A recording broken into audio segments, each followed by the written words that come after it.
Hi, Anthony. How you going? Um, you're welcome to join in if you want.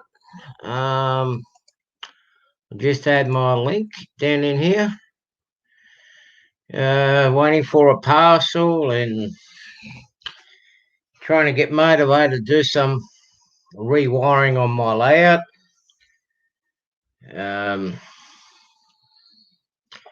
As we all have the issue of things going missing.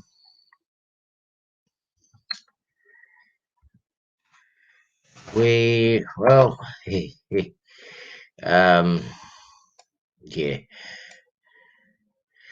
yeah, I've got some of my stuff missing too. The most important tool of them all, and that's the goggles. So in the meantime, I'm going to, since I've got to get underneath my layout, a handy little tool that I've got is one of these lights. We use them at work at night to see what we're going on. Of course, it gets dark underneath the layout. This bright light works out really good to see what you're doing. Yeah. So in the meantime, we'll have a bit of a chat. Hi, Greg. How are you, buddy? Hope you're doing well down there. You can come in if you want and join in. I'll send you the link if you got time to play. Yeah. So, what I've been up to.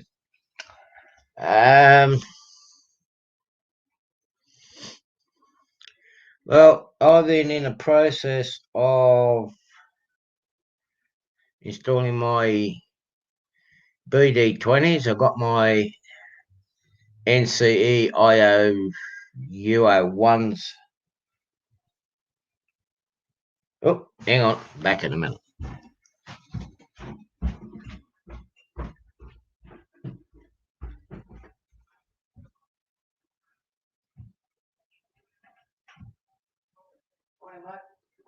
Thank you.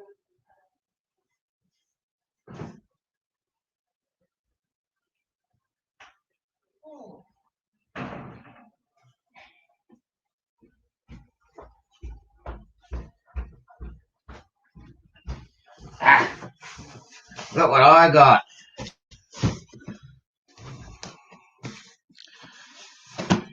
Now, to all my fellow CSX modelers and Chessie system modelers, I'm so sorry. Do not lock me up in jail. I know we have a big thing here in Australia. Hi, Anthony. Hi. How we doing? I'm doing great. How are you? Oh, really good now. I'm a bit worried that the fellow CSX modelers won't throw me in jail for this parcel that there's a bit of a rivalry going on with reason why I say that is a bit of a rivalry going in my club. I think I'm the only East Coast modeler in the club that does CSX and Chessie system, and everybody else does UP and Southern Pacific on the West Coast, so it's East against the West. Okay. So, I bought a big boy, I think it was last year.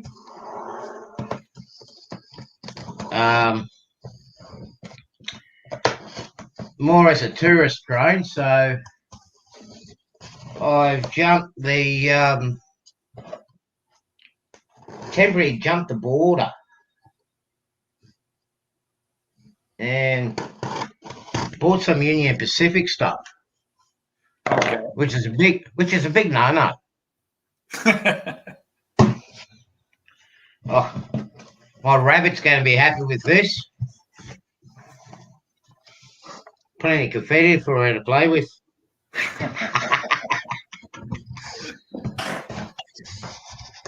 But I mean, it's all in good taste. I mean, I want to do a tourist train, like you got the big boy and you got the excursion train. I didn't buy the 4014 like everybody else. I actually bought the engine that's over in Omaha. Okay. In Nebraska, more so because I got a friend there, and I thought, well, I'll buy that engine, and it's like, I've got to try to get this out without making a mess. I bought that so I want to remind myself that on my next trip over, I've got to stop in Omaha for a visit and just do something out of the box, so to speak. I mean, you tend to have that same sort of a scenario as I've seen. You think outside the square. I always find it interesting, being still relatively new into the modern the model train world, is how, but it's human nature, I think, to draw lines to, the them versus us. I always find it interesting. I'm a 3-rail guy, so everything is 2-rail. Everybody else is 2-rail. And they're like, why do you do 3-rail? Or even like people that are Märklin collectors, people like me that do the German company Märklin. There is a divide, the people who use C-track versus the people who use K-track, and the old vets who use the M-track. C-track is the modern plastic version of their old metal M-track. But we just constantly find, we talk about what a wonderful community we are, but whether it's joking or sometimes not joking, we love to draw those lines to say, you're one of us or you're one of them. Well, it's funny you say that because, amongst the community, since I've got onto the YouTube channel, most of the guys that are on our channels, I mean, they have their preferences, but to be all honest with you, no one really cares. You're enjoying your hobby, and it's interesting to see what other people have got and how they put things together. Well, what you do is you find the channels that are like that. If you're like that, you will gravitate to them. I was a member of many channels. I subscribed to many channels where after a while I just realized I love the layout, I love the trains, but the guy presenting is a rivet counter snob, who's constantly saying, I love them. So you those are ones I unsubscribe from. I'm like, you know what? And they don't join my channel either because I'm not doing what they want. So you gravitate. So the people we jointly share in common, it's because they don't care. They're just, it's a hobby. Have fun with it. But there are those guys that are very much, you do it this way. And there are people that gravitate to them because that's how they are too. There is only one way to do this and you will do it this way. We, the people that just want to have fun and play with trains, we go the other way. We're looking for people that just want to have fun. Yeah. Hey, I'm just getting organised. Oh, here's a Mexican. Hello, Greg. How are we, mate?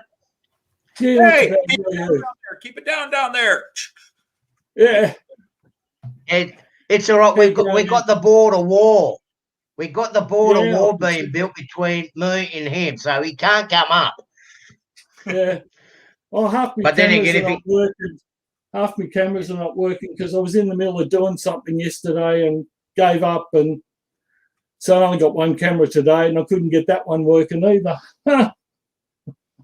It's got the virus.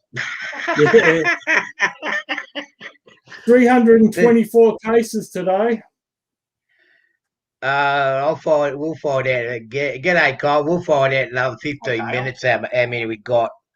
Yeah. We got up here too. Yeah, we're going to be opening up soon. So Yeah, I hear that.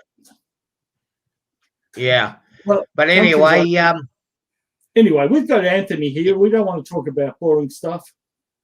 oh hell no. I'll Look, talk about anything we- you want to we're talk gonna- about. Look, we're going over to Anthony's place to meet up. Since we can't cross our country borders, our state borders here, we'll just go over to Anthony's place and we'll meet up over there. Yeah, definitely. Does that sound great?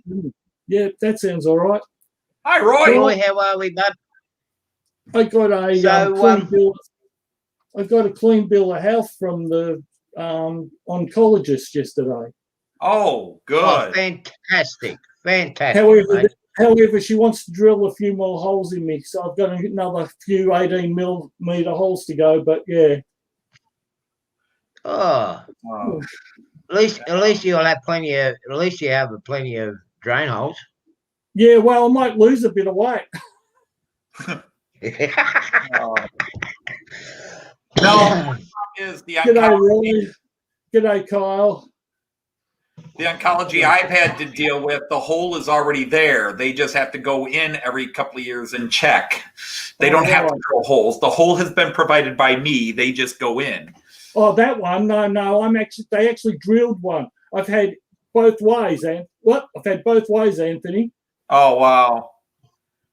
I had 2 days. Yeah. 2 days of both holes being entered, and then I've had a hole drilled in my side, and then I became Spider-Man for about 6 hours, and I had what's called a PET scan, which is a full scan from head to toe, and you glow like a Christmas tree. Yeah. And that was all clear. So they still don't know what I've got like nodules around the outer lining of the stomach. Okay. Now, originally I was told that it was secondary cancer. However, when I had the up and down, the doctor went, well, I'm not really sure that it is. But anyway, so then I went to the oncologist, had me all filled, and what they found was these nodules appear to be like a pimple. Yeah. I grow nodules inside my intestine. Oh, right.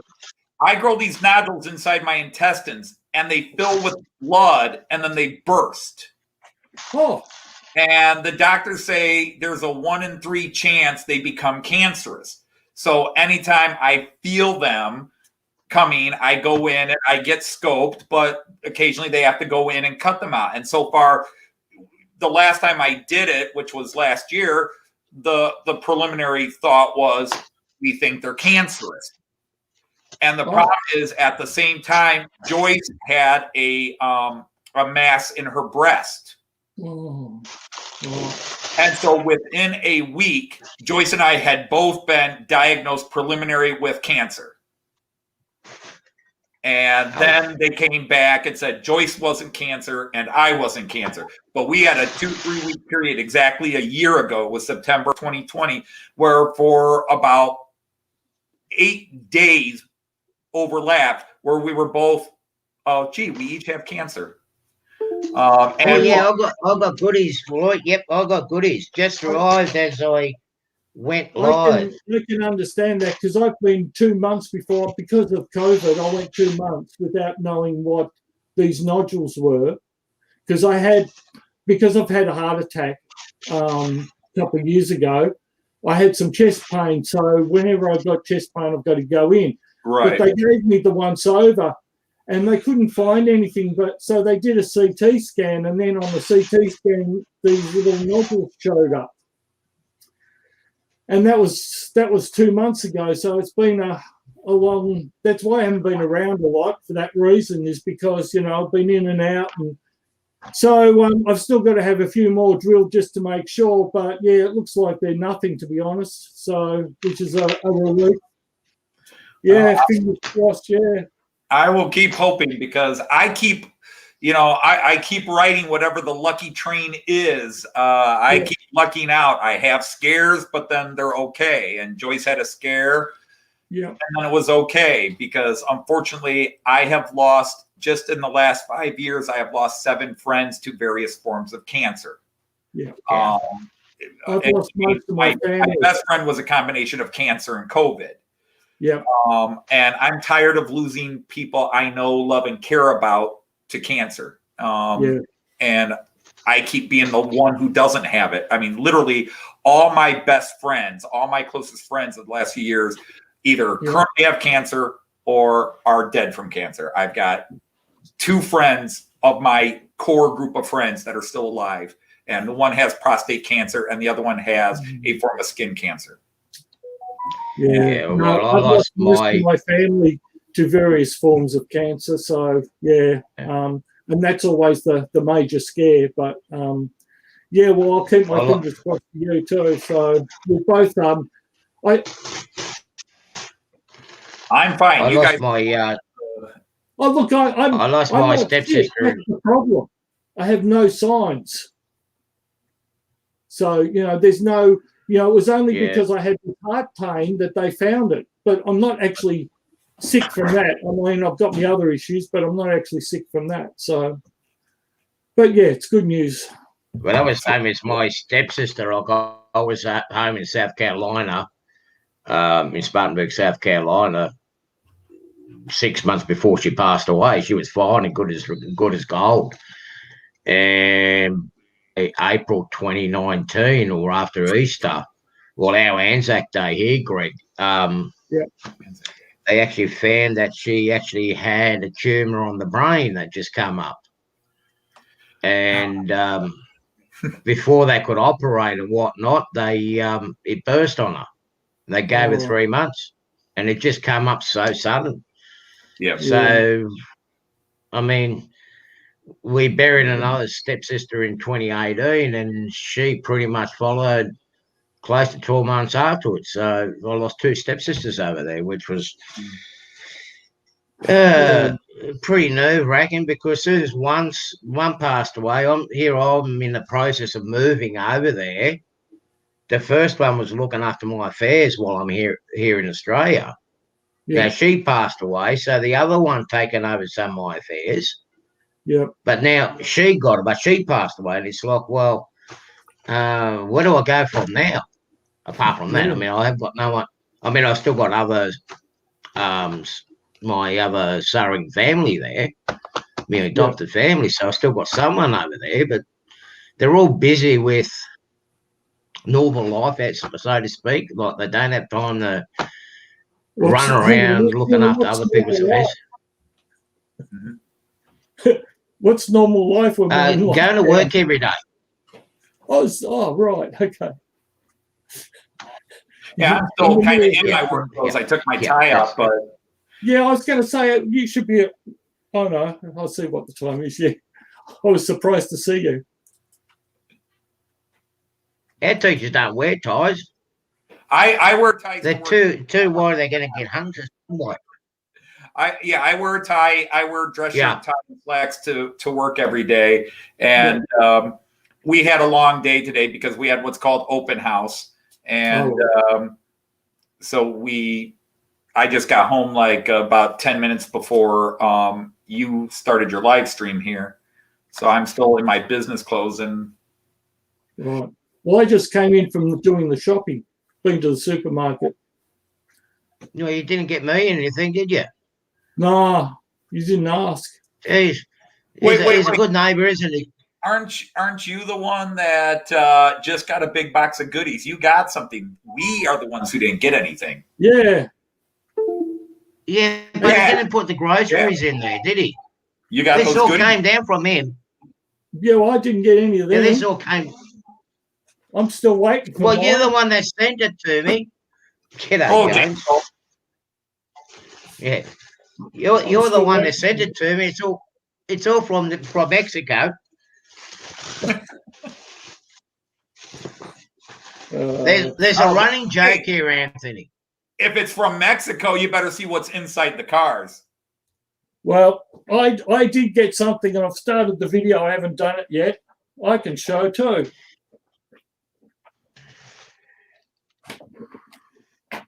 Whoop. Is that one of those fancy conferencing mics, or is that something else? Or No. That's a 3D scanner, isn't it? Oh, that's a 3D scanner. Yes, it is. Yeah. I just got to figure out how to use it now. They all look alike anymore. Yeah, I bought that from. Yeah, I've been looking at 3D scanners too. Because I can't draw. My stick figures look retarded. So do mine. I'm sorry if anybody's offended by that word, but it's the only accurate term. No, I'm not offended by that. I get the. I would have said the same thing. Yeah. In my profession, we're not allowed to use that R word anymore. Yeah, I can't draw either. So I've been trying to use Tinkercad, and I just cannot get my head around it. What? We're restricted. Is that the R word you're talking about? No. Retarded. Retarded. Oh, James has joined us. Sorry, Well, James, I didn't see that. So what have you got there? A box. Right. You've heard of a place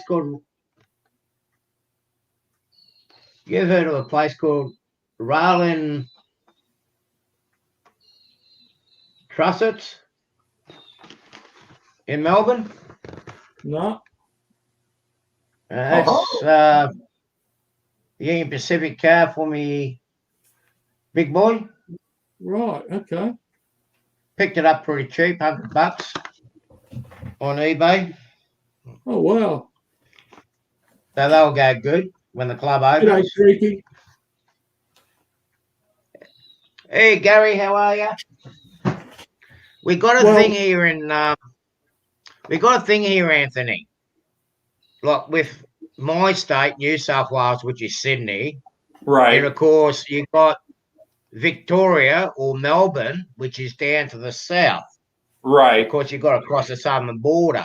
So most of us here tend to call people in Victoria and Melbourne, like Greg, being from Mexico. Gotcha. So when you hear Aussies talking about Mexicans, we're actually talking about them. But this is going to be talking about river towns. I won the bid the other night. Which one? The Hornby houses. Oh, that was you. Thanks. I wanted them. They were in scale. So? I was going to sell them back to you for the point. Remember we had the discussion about in-scale Hornby? Yeah, well, I was going to bid for them and sell them back to you for twice the price. I've got to make some income. Yeah.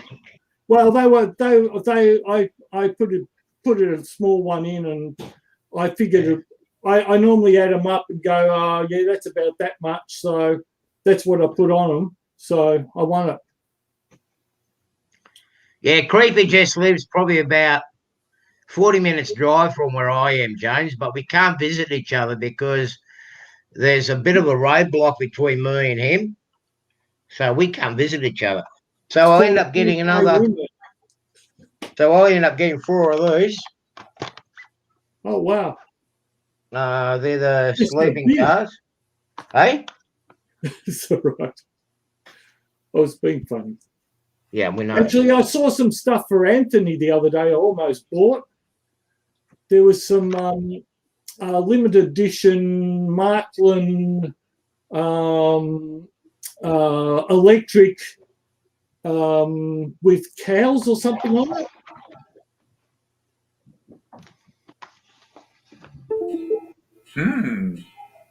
I don't know.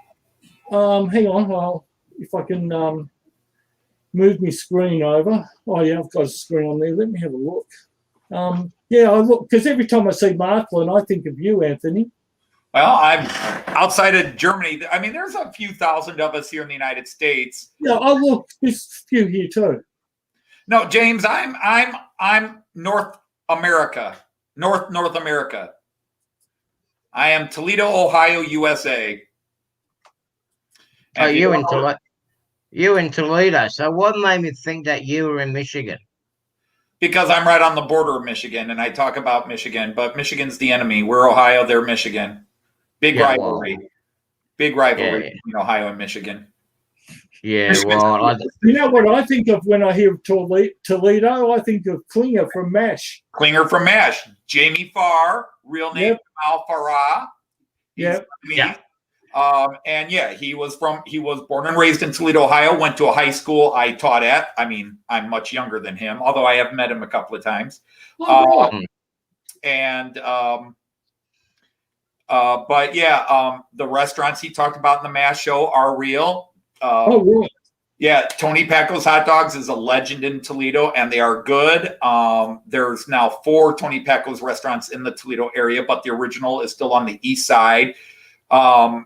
But yeah, he grew up in, he was Lebanese, but the Lebanese community in Toledo, which we had a strong community, was from the north end of Toledo, which was originally called the Hungarian section of town. We had a large Hungarian population, German population, and Polish population. The Germans started on the north end, and when the Poles moved in, the Germans moved south to other parts of Toledo.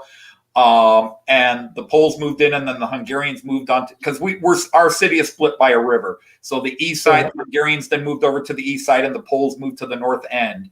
So if you go to the north end of Toledo, you'll find that was the Lebanese neighborhoods along with the Polish neighborhoods. So all the streets up there are Polish names.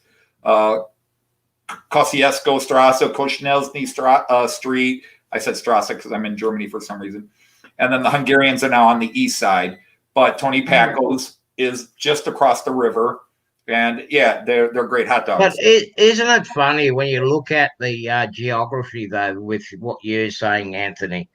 It's like when you look at the geography in Europe, they're pretty much laid out like that in Europe too. Like you got Hungary to the east, Poland to the north, and you got. We sort of have that in Melbourne too. Like Brunswick area is very Italian or Greek. Brunswick. We have a large Greek community in Toledo too. Yeah. Yeah. Well, actually, yeah, you're not that far from it because I remember even north of Brunswick or northeastern side of Brunswick, there was a lot of Hungarians up there too. Yeah, because I've got a Hungarian background. I used to play a lot of Hungarian folk music and dancing and whatnot when I was younger, up to me late teens and mid-20s. So, but around Springvale and Noble Park and towards your way, Greg, there was a lot of Hungarians over there. Yeah, well, that's still are. Now, that's now very Korean and Vietnamese and that sort of area. Yeah, well, they've been forced out from Chingvale, haven't they? Yeah. Actually, you know the ones you've just got? Yeah. There's a whole heap of them on Facebook. By the looks. Oh, no, they're Backman, sorry. I'm old. They're, but they're HO Sound and HO Sound diesels. It's a whole heap of them. Sorry, I was looking for Anthony because I saw these. There was a whole lot of them. Marklands I saw. Where did I see them? It's a shame I didn't. It's a shame I didn't know Anthony 6 months earlier, or the beginning of the year, because all aboard had a big, huge Markland sale. Well, that's okay. Right. 6 months from now, you'll regret knowing me. So it balances out. I already do, but you're gonna regret it more than me once I get to do your challenge. I was going to do your challenge, and I just I lost the plot. But anyway, well, what's funny? I was going to say what's funny about my challenge is so many people, so many people are like, I'm sorry, I can't do it. It's like, I don't have a train that old. I didn't say old. It's called Old Warrior, but my that I do is the locomotive I do is only 6 years old, and I've only had it for 5 years. It's just a train you've beaten the crap out of, but it's still running. I was having issues. No. I started it, and I've been having network issues. I had to replace my router, but I've got the footage, but it's just running slow. But it's actually a 1970s Santa Fe. Okay. Some people are turning it into a down history lane sort of thing, which is cool because that was the point. I wanted the story. Like I had, and here's what I've done. Any story. I love stories. I talk stories. I tell stories. I did the story, and I don't know what I did. I stuffed it up, but maybe I'll still do it. I'll consider it. I know I've got some of my. G'day, Melvin. How are you? G'day, Melvin. I've been trying to think. I know I still got 2 of my original Lima trains. Right. And I've been racking my head trying to figure out where on earth they are. And I swear that Anthony and Ray Boble have teamed up against me. Guess where it is, Greg? You know my stack of trains that I have in my shelf? Yeah. It's right on the bottom of it. I've got to rip everything out to get to it. Well, see, mine has a story behind it too. Oh, mine's got a story and photos to go with it, so. But it's all right. I'll get even. Anthony. Oh, looks like somebody's bought them. I can't find them. Mine are easy to find because they're always on the tracks. Yeah, well, no. There was a whole heap of them on Facebook Marketplace. Yeah, that's another. Well, there's a couple of sites. Because I'm very hard to find, even locally. Forget any train show, even if they weren't being canceled. The train shows in this area, and for some reason in this area, within a 2-hour drive, all the train shows are February and March in this area. And I never can find a train or cars to go because it's all American stuff. I might find somebody's got a couple old Keebry or Fowler buildings or Volmer buildings. I might find some actual automotive cars that I'll put, and maybe somebody selling some Woodland Scenics people, and I can get scenic stuff. I can get grass and whatever. I've got it all collected. I just don't use it. But it's very hard for me to find stuff because not only am I German or European, it's Central European, and it's 3-rail. Yeah, you're 3-rail, yes. And then I'm also modern era. I only do modern stuff. I have my 2 old steamers now that I got browbeat into getting, but I really am a modern era guy. Everything is post 2000 that I run. Yeah. Well, see, if you go to south of you, Anthony, if you go to the south of you, like in Bosnia and Croatia, which is not far from where you model, the modern era, they're still using the 52 class engines down there on regular coal runs. There's that, yeah. But now you've hit the other area because you're talking coal runs, and I don't do freight trains. Everything's passenger. Well, I do have one freight train because that Joyce did. Because this was the original rule. When I got into model trains, Joyce, and if you watch, you guys know Joyce, wonderful woman that she is. She said, you buy model trains that you've ridden on. Yeah. I had to have actually ridden in real life on the train to own it. And then she turned around and broke the rule and bought me a freight train. She was like, well, you've got to lay out. You've got to have a freight train. I'm like, she's right. She's right. You've got to have, have at least 1 or 2. Well, I'm a bit like you, Anthony. I have a freight train, a freight train. A freight train. I have a freight train. We fought about it, and she won. I've got the freight train. So,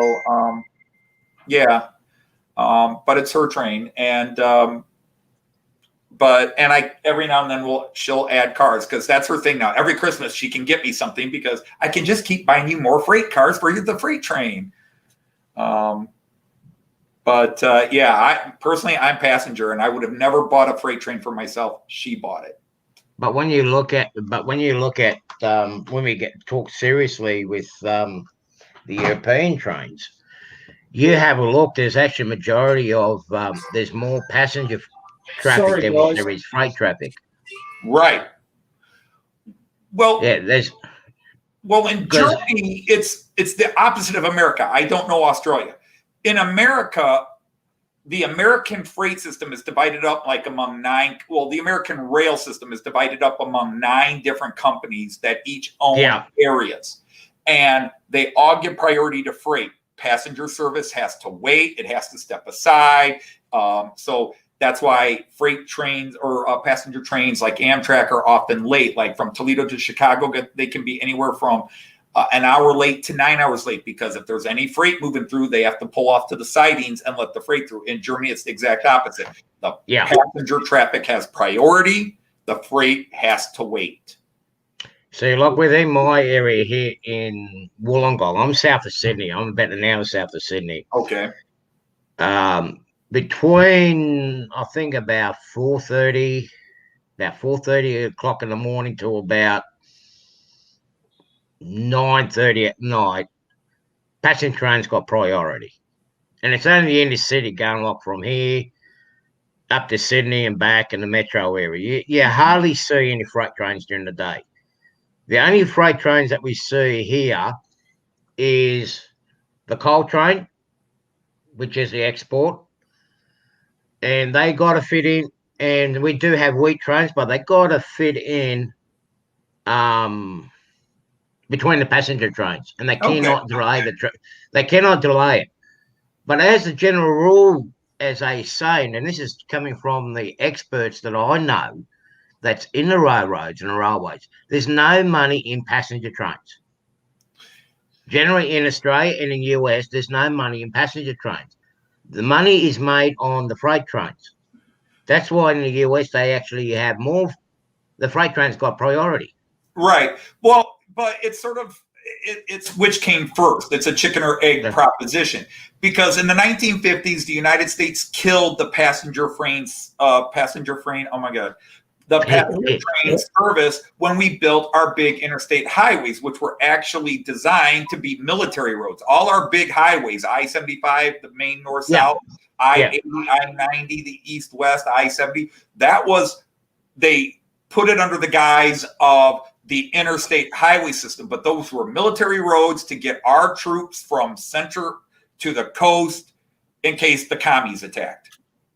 And we just happened to take advantage of them and make them we drive. So we Americans drive everywhere. We're in love with our cars. And gas was always so cheap in America, we didn't care about gas mileage. It's what killed our economy is when the oil embargo of 1973 killed us. It killed our car companies. It killed us economically. But by that time, the passenger system was gone. On the East Coast, we still have Amtrak going, but nobody rides it because it's so inconsistent. And I say nobody, and obviously a couple million people a year ride our train system. In Germany, it is a moneymaker. Everybody rides the train. I have been to Germany 16 times and I've never rented a car because it's cheaper. Instead of paying $10 a gallon for gas, it is cheaper to buy an all-day rail pass and just go. And the rail pass isn't just good for the train. It's good for city buses. It's good for trams. It's good for subways. And it's just... They also had that Euro pass too. Yeah, there's the Euro pass. They had that in England too. You have an Oyster card. So if you go from Heathrow, say, to London, to the centre of London, right, it costs you £10. But if you have an Oyster card, it costs you £1, right? And their rail system is unbelievable compared to ours. Every 4 minutes, there's a train. Mm-hmm. Sorry about the phone call. I've got a mate who's really sick, and that's fine, Greg. It's Are You OK Day, and he does suffer. So I thought I'd have a better chat with him for a second. But see, what they've done here in Sydney now to separate the passengers and the freight, they've actually put in a dedicated freight line next to the passenger line to haul in all this interstate freight. They're trying to get the trucks off the road here. Mm-hmm. But as we keep saying to it, and this has been a problem down Greg's Way in Melbourne, where they're saying, I've got to get all the trucks off the road. You can't. You still got to get it from the rail siding to the shops. You cannot put a Jeep 38 or an N-Class as what they had down in Melbourne, which was a common diesel engine. You can't have that going into every Safeway store, Woolworths store, or corner stop. You cannot have a rail siding. It's not feasible. Right. But I'll keep throwing back the example. Look at US. They have freight on road and rail. When your population grows, the rail can only take so much. Road can only take so much. Here, in a lot of times, we actually work together with the rail, and the rail works with us. It's like, okay, this lot of freight is not urgent. We'll put that on the rail. Because it takes roughly about 48 hours from between Sydney, for example, Sydney and Melbourne. That's the two biggest cities here in Australia, right? Main business centres, cities. It takes for, say, a container from Greg's place. Greg lives east of Melbourne. For me to pick up a container from there and put on rail to come here to Sydney, it would take over 48 to 52 hours. Right? Correct. And that's from pickup. Now, by road, if it was urgent, I can pick up a load of freight from Greg's place and deliver it here within 13 hours. So it's a big difference. So urgent freight will always be on road here. Non-urgent freight, that will be on, what's his name? Yeah. On rail. But I see up in the northeast corridor, the passenger trains are quite frequent. Like I noticed between New York and Boston when I was there. But they spend a lot of money on the infrastructure. But you have a look at the density of the population there, it actually pays off. But if the Americans actually did put in a system to what we have here, it may work. But when I look into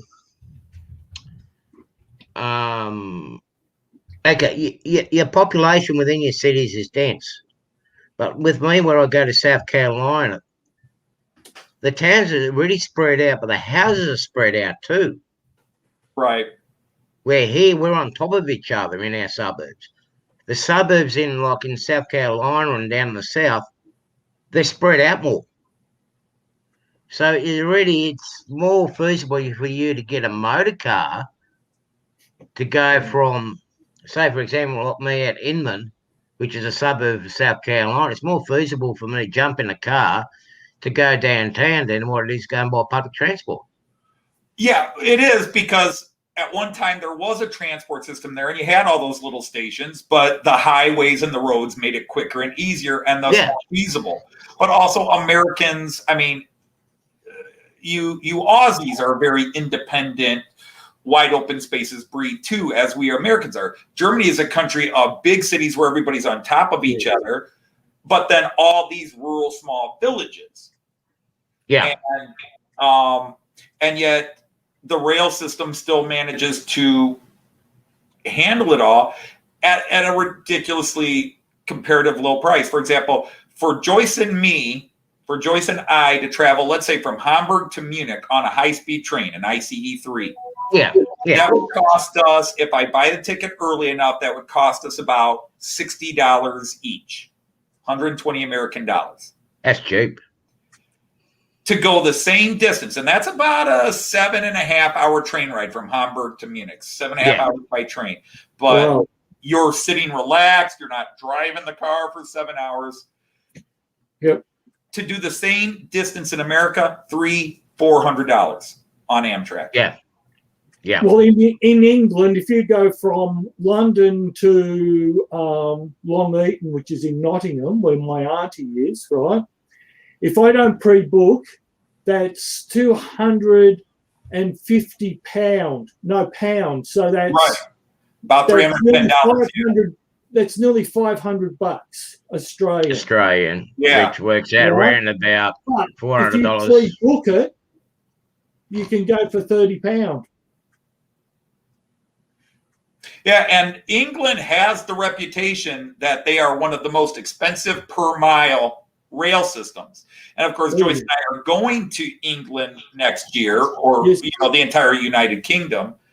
And we're a little nervous. I mean, we'll have the money because I'm going to get my big retirement bonus the day we leave. Montreal to Toronto, $900. Well, what you do, Anthony, is you pre-book the tickets. That's what we're hoping to do. Well, you can do it now. You can actually pre-book them a fair way in advance. I mean, I can book my trains in Germany right now too. And they're much cheaper that way. The problem is, Joyce and I are trying to set up our trip, and we even have a friend. Maybe you guys know him. He's called Bear Lane Stephen Price. I don't know if you know model train guy, Bear Lane Stephen Price. He is a travel agent, so he's going to work with us. But Joyce and I 2 years ago booked a flight to Germany through Air Canada because it's half the price to fly out of Canada than it is to fly out of the United States. Same type of plane to the same airport in Germany, half the price from Canada than from the United States.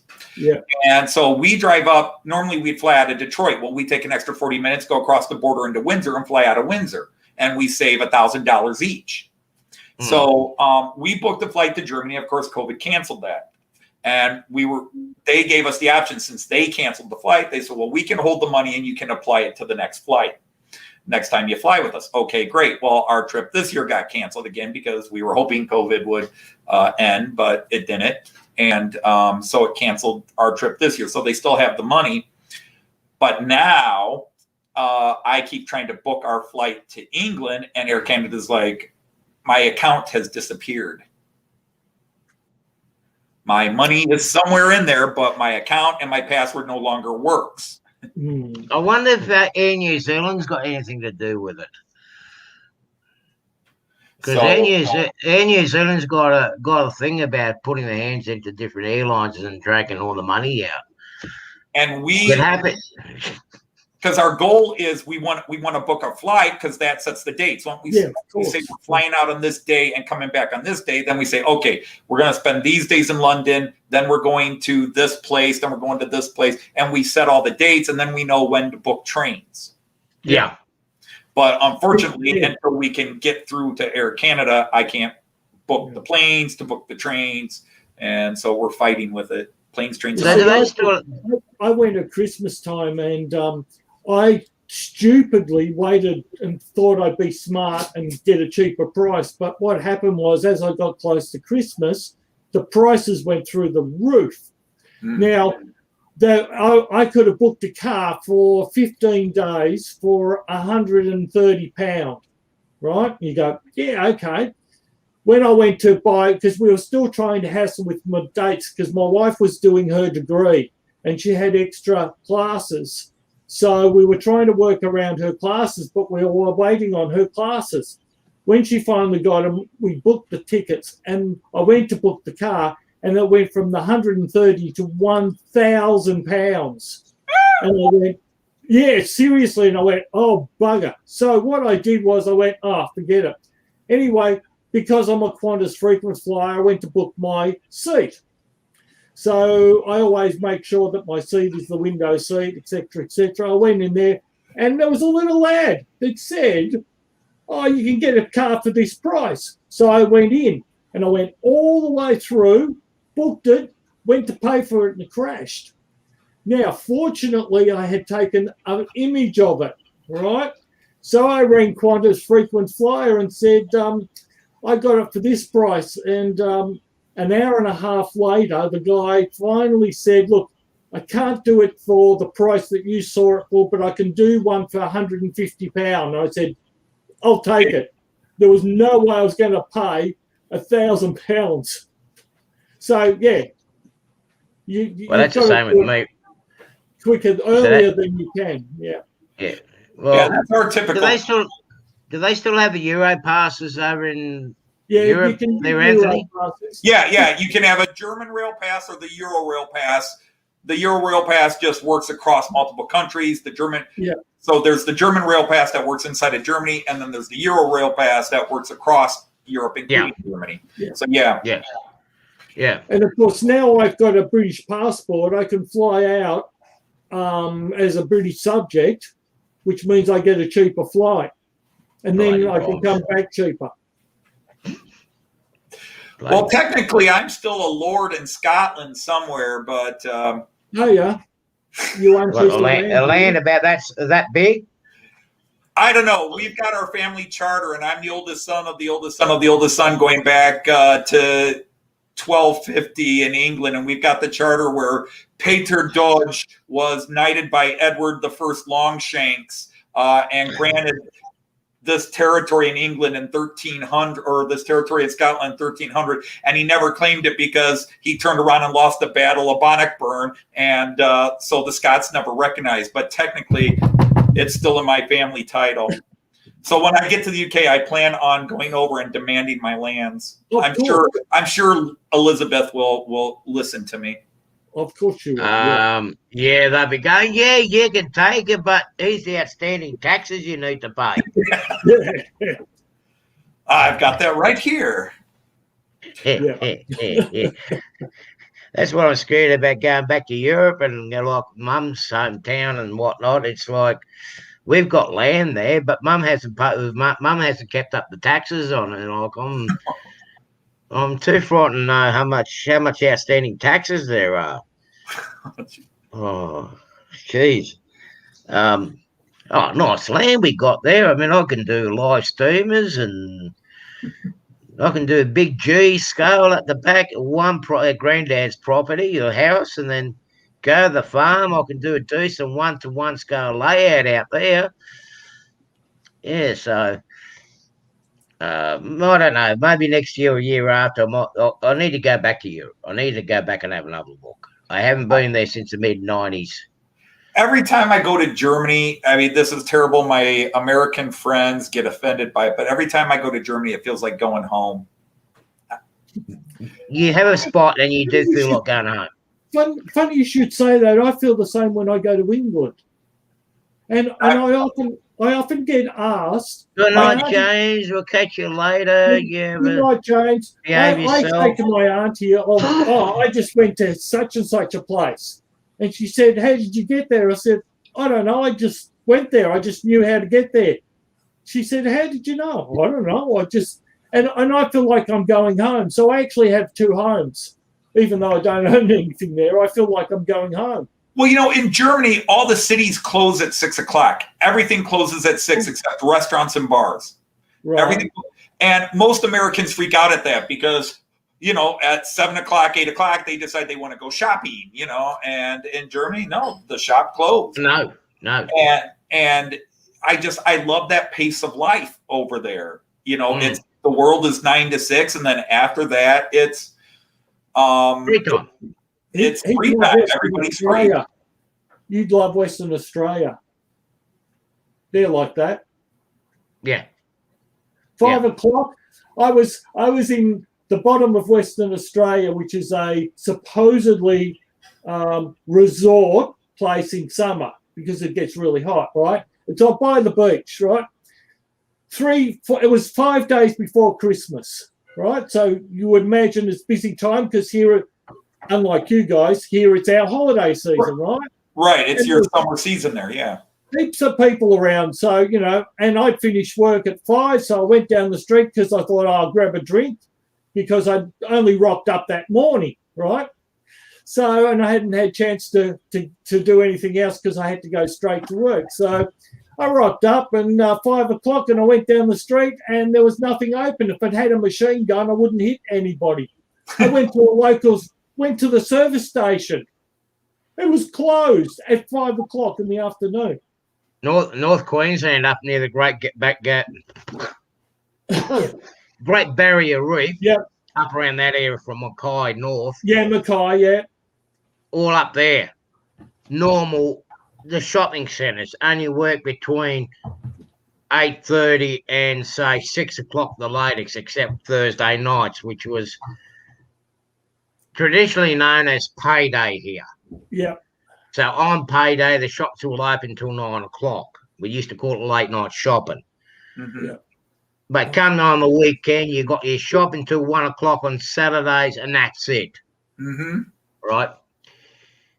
When the big mining boom was open, well, they extended the Saturday trading hours for a little bit longer.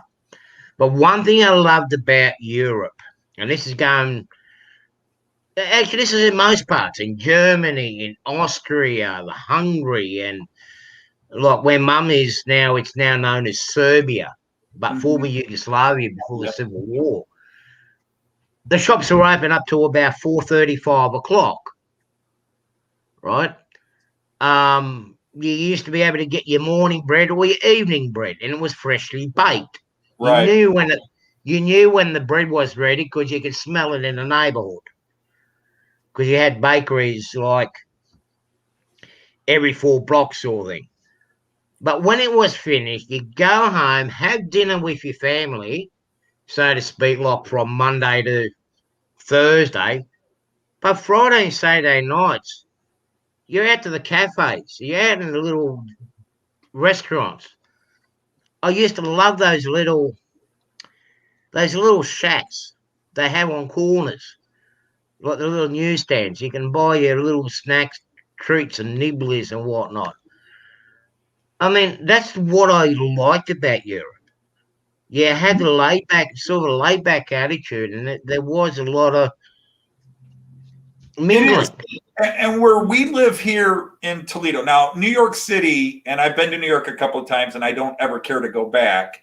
But New York kind of has that with a lot of the little mini shops and in some of the neighborhoods. But here in Toledo, yes, you have family-run restaurants, but you don't have those little stands. And in Germany, they're everywhere. The little a stand that sells, like in Germany, you have these stands. All they sell are French fries, which are darn good, and nothing else. French fries, nothing else. And you go to these places, like we were in the city, Rotten, great name for a city, right? Rotten. It's near the city of Dresden. And I was there with my students, and we're walking through the town. We had just hiked up this one hill and seen this famous stone bridge, and we've come back down, and the kids are hungry. It's about lunchtime. And there are restaurants, but you find these little Stube, these little tiny things. And all this guy sold was little veal sandwiches. And he did something that very few places I find in Germany do. Germany famous for cheeses, right? You can't find too many places where, hey, could you put some cheese on that? Cheese on meat? Are you crazy? But this guy's like, yeah, he sells veal, that fresh baked bread that his wife makes, veal from his farm, and then he put some Edamer cheese on it, melted it. $2. $2 for this big veal sandwich, and it was the best sandwich I ever had. Yep. And then add fries for another 50 cents. My kids ate like they were kings and queens. It's this tiny little cheap shack place just on the corner there. He opens it up a few hours during midday, or his kids open it while he's back at the farm. But everything is made there, and I've never had such a delicious veal sandwich with cheese and homemade bread. It's amazing, and you have that everywhere in every town. One of the traditional Hungarian, because Mum's region is more Hungarian, is your bread dough, right? Instead of being thrown in an oven, it's deep fried. We call it langosh. Yep. You deep fry it. When it comes out, you sprinkle a bit of salt, and you got to eat it hot. It's no good when it's cold. You eat it hot. But you can smell it 6 blocks away when it's being made. Like you go at the cafe or you go to the dance or whatnot, walk home, and it's like it was a tradition. We'll grab that. Oh, I can fit more alcohol in my system now. We'll go to the other bar. We do a pub crawl. And see, I love bread and I love cheese. Two very bad things. I love bread and I love cheese too. Yeah, bread and cheese. And in Germany or any country like that, there's a bakery every 4 buildings. There literally is a bakery. There's at least one bakery a block, all fresh baked bread. Yeah. And there's a cheese shop and a meat shop, whatever. But and the worst thing is they all make such delicious homemade bread. Now, we have a nice bakery up the road here, Wixie's, but their bread is fresh baked once a day. But it's not the same thing, because in Germany, you go and buy, or France, you go and buy the little baguettes, the little small, they look like mini loaves of bread, and you cut them in half and they make sandwiches. And you don't get that. Wixie's, you get the big loaf of bread, but they don't make what you find in, and again, I only know Germany. I haven't been anywhere else in Europe. It's just been Germany, Austria, and the Czech Republic. But it's all the same, man. Just these little, this is what people do. I go to every place we stay, Joyce and I, if we're staying with people, we go shopping with them, or when we stay on our own, we go. And the first thing we do is we hit the bakery and buy a bunch of these little mini breads for breakfast and lunches the next 2 days. Yep. And it's happening. I have a lot of fun when I go over, or when I used to go over there. This is before the Civil War broke out. And I don't know if you had any of this fun, Anthony, but I know with being able to speak multiple languages, right? You go into a place and you play dumb, you don't understand the language. I did the same thing at a restaurant with my cousins. My cousins knew I spoke the language. I understood the language. And I was there in this one cafeteria, they're friends of my cousins. Hamburgers. We were talking about hamburgers. It was a couple of pieces of bread, and we got this stuff called Ivar. It's made out of tomato and peppers. Okay. And it's pickled, right? And they put that on the hamburgers. But I want a proper traditional Australian / American hamburger. And I go, so how can I fix this guy up? And I go, I want a hamburger. I told him in English, and he's like, hamburger, yeah, gives me this, man. A few weeks, when got comfortable, I said to my cousins, right, let's go home, let's go. We have tomato, there's a sliced tomato in our hamburgers, right? We'll slice them up. Get some bacon and get some pineapple. Like we got the hamburger with a lot where we got lettuce, tomato, beet. But we call it beetroot. Over there, you guys call it beet. Then you got bacon. You got egg. You got, did I say pineapple? Yeah, pineapple, cheese, and whatnot. It comes up about this week. It's really nice. If you ever come here, Anthony, we have to get you one. Oh, yeah. Except I don't eat that. A hamburger to me is meat, cheese, bun, and either mayonnaise or ketchup and mustard. Yeah. Well, our standard hamburger is my burger, meat and cheese. Yeah. Our standard hamburger is lettuce, tomato, beet, fried onions, caramelized onions, and your meat patty. Joyce will eat it, although she probably went through the pineapple. Me, you won't even get me to try it. Oh, you only get it. You only get it with the lot. You don't get it with your standard hamburger. So we gone down this cafeteria and we sat down. I got the guy to cook us some bacon, and I got him to put the pineapple. You can imagine the strange stares we were getting. Now, he knows that I'm from Australia, and us Australians are known to be crazy and nuts and mad. And I'm proud of it too. So the guy brings us the hamburger, and I go, don't put the Ivar on it. So here we got out all the containers. So we got the lettuce, we got the tomato, we got the tomato sauce, and we're doing the hamburger. The guy's sitting there looking at us like, what the hell are you guys doing? I go, I'm teaching you how to make a hamburger. Now watch and learn. Actually, I'm glad he actually followed it. He started putting lettuce and tomato on it and forgot about the Ivar on it. All right, so you've been to Serbia. Yeah. Okay. Yugoslavia, Croatia. I've got one word, and I want to see your reaction to it. Because I know the history of the countries and all that, but when it comes to food, all right, I know a couple of ethnic foods. from that area, but I'm not going to talk food. I'm just going to say this one word, Ulishka. No, Ulishka. You don't know Ulishka? These goods. Ulishka is a alcohol that knocks you on your butt and you enjoy it the whole time. Joyce and I were introduced to Ulishka by a Serbian gentleman and his family makes their own. And oh my goodness, it is such a sweet.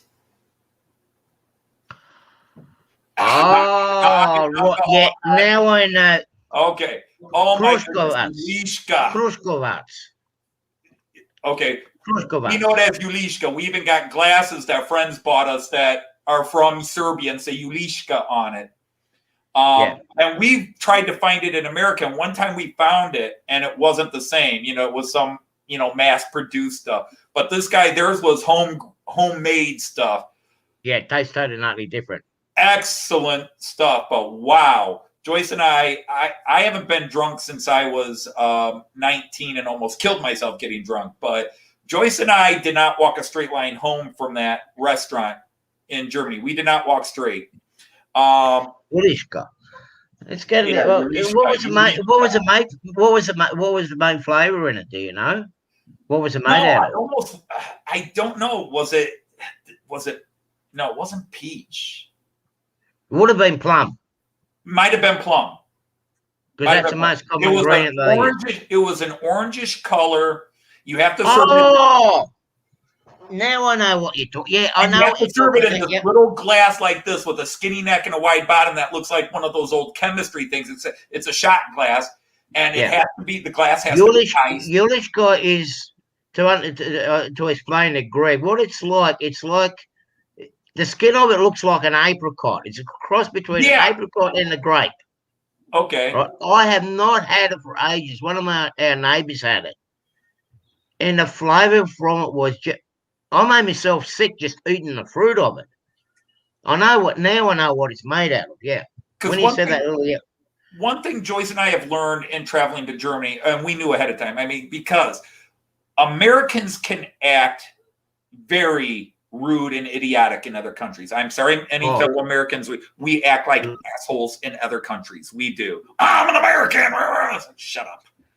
This is their country. We've been to many places where some Americans go, why doesn't everybody speak English here? Because it's Germany, dumbass. No, don't worry. A lot of the Australian young ones are like that. Well, worse than Americans, trust me.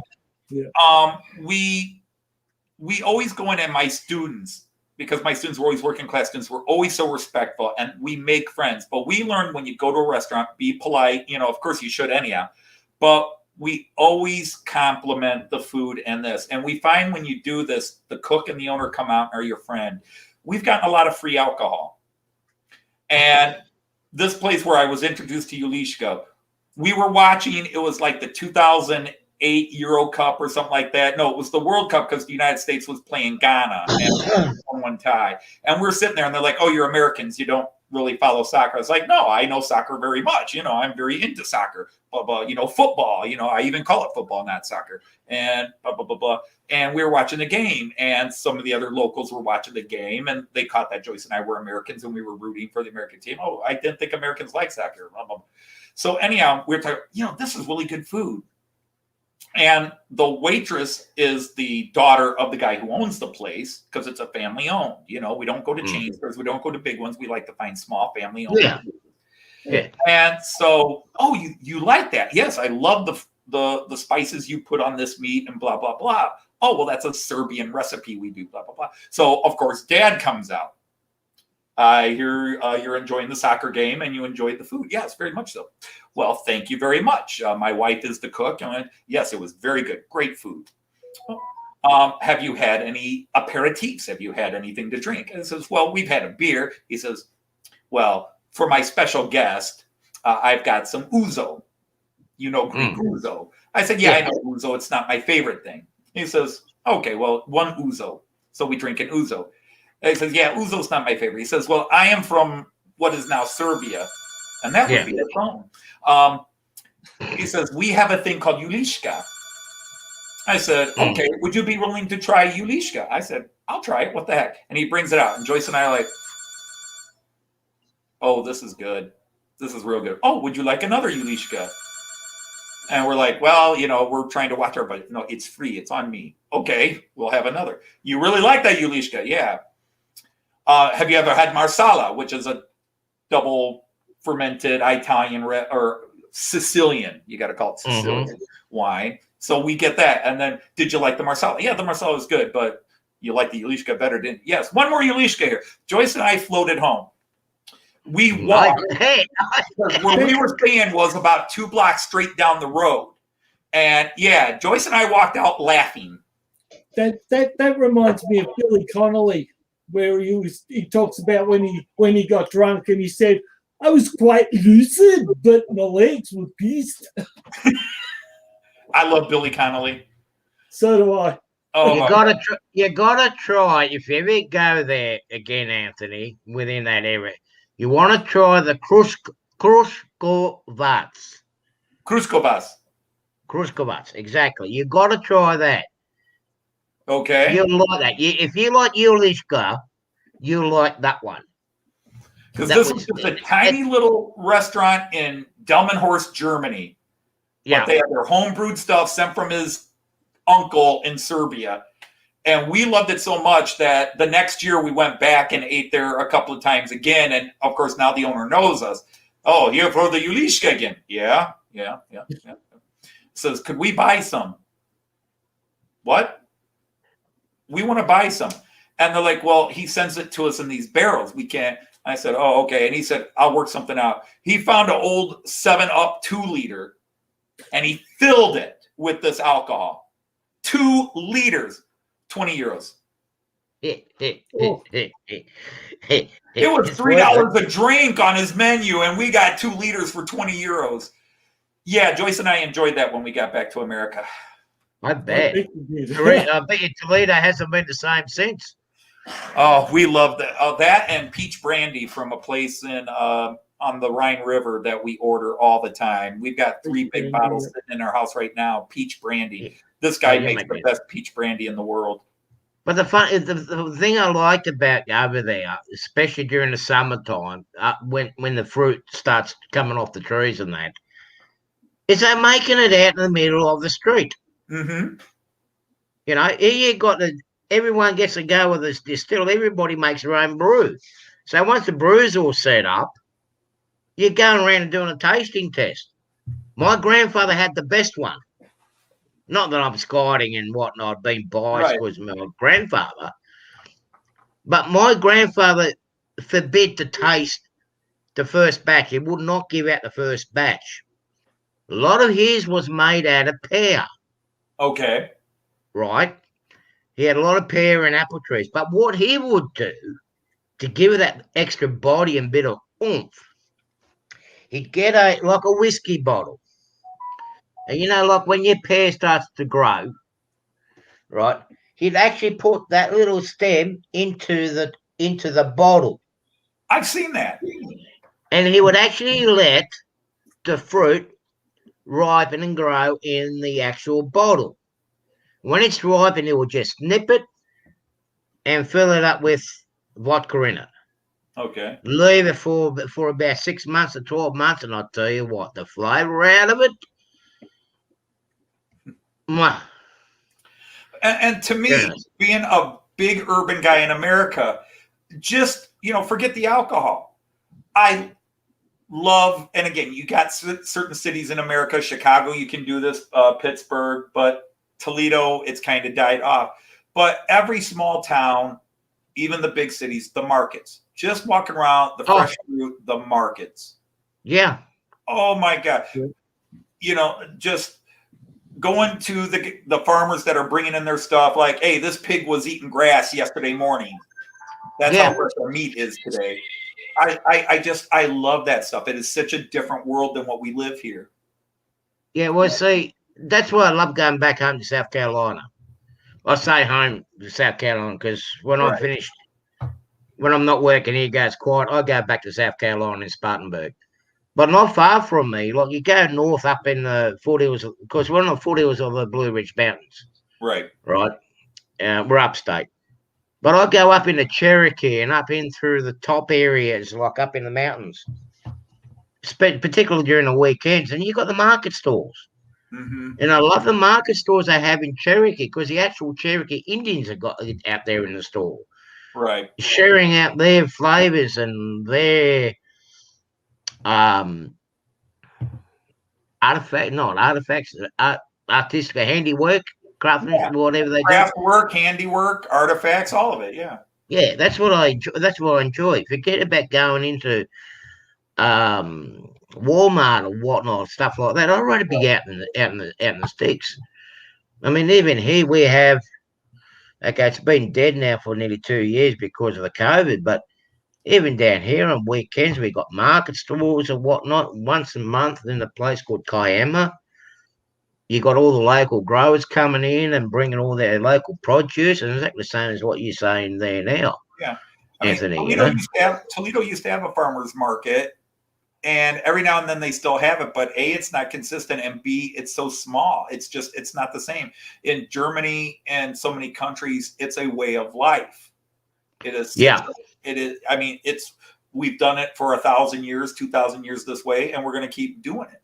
Yeah. And you just love walking through it and just experiencing the foods and guys with raspberries this big. I grow my own raspberries and make my own raspberry jelly and stuff, but my raspberries, if I'm lucky, get about that big, and this guy's got raspberries this big around, and just it's so amazing to do that. And we have apple orchards. If you want fresh apples off the tree, you can pay $5 and go take 20 pounds home. And there's that, but there isn't that market where it's all in one place and you can just really experience it. And one of my great joys was having my students experience this for so many years, where this old world thing, and the fact that I always loved is every single one of my students respected it and appreciated it. Yeah, they see a different world and the way it is. I mean, a lot of people, a lot of young ones today, they don't seem to get the grasp or getting the concept and idea how other people around the world live. Right.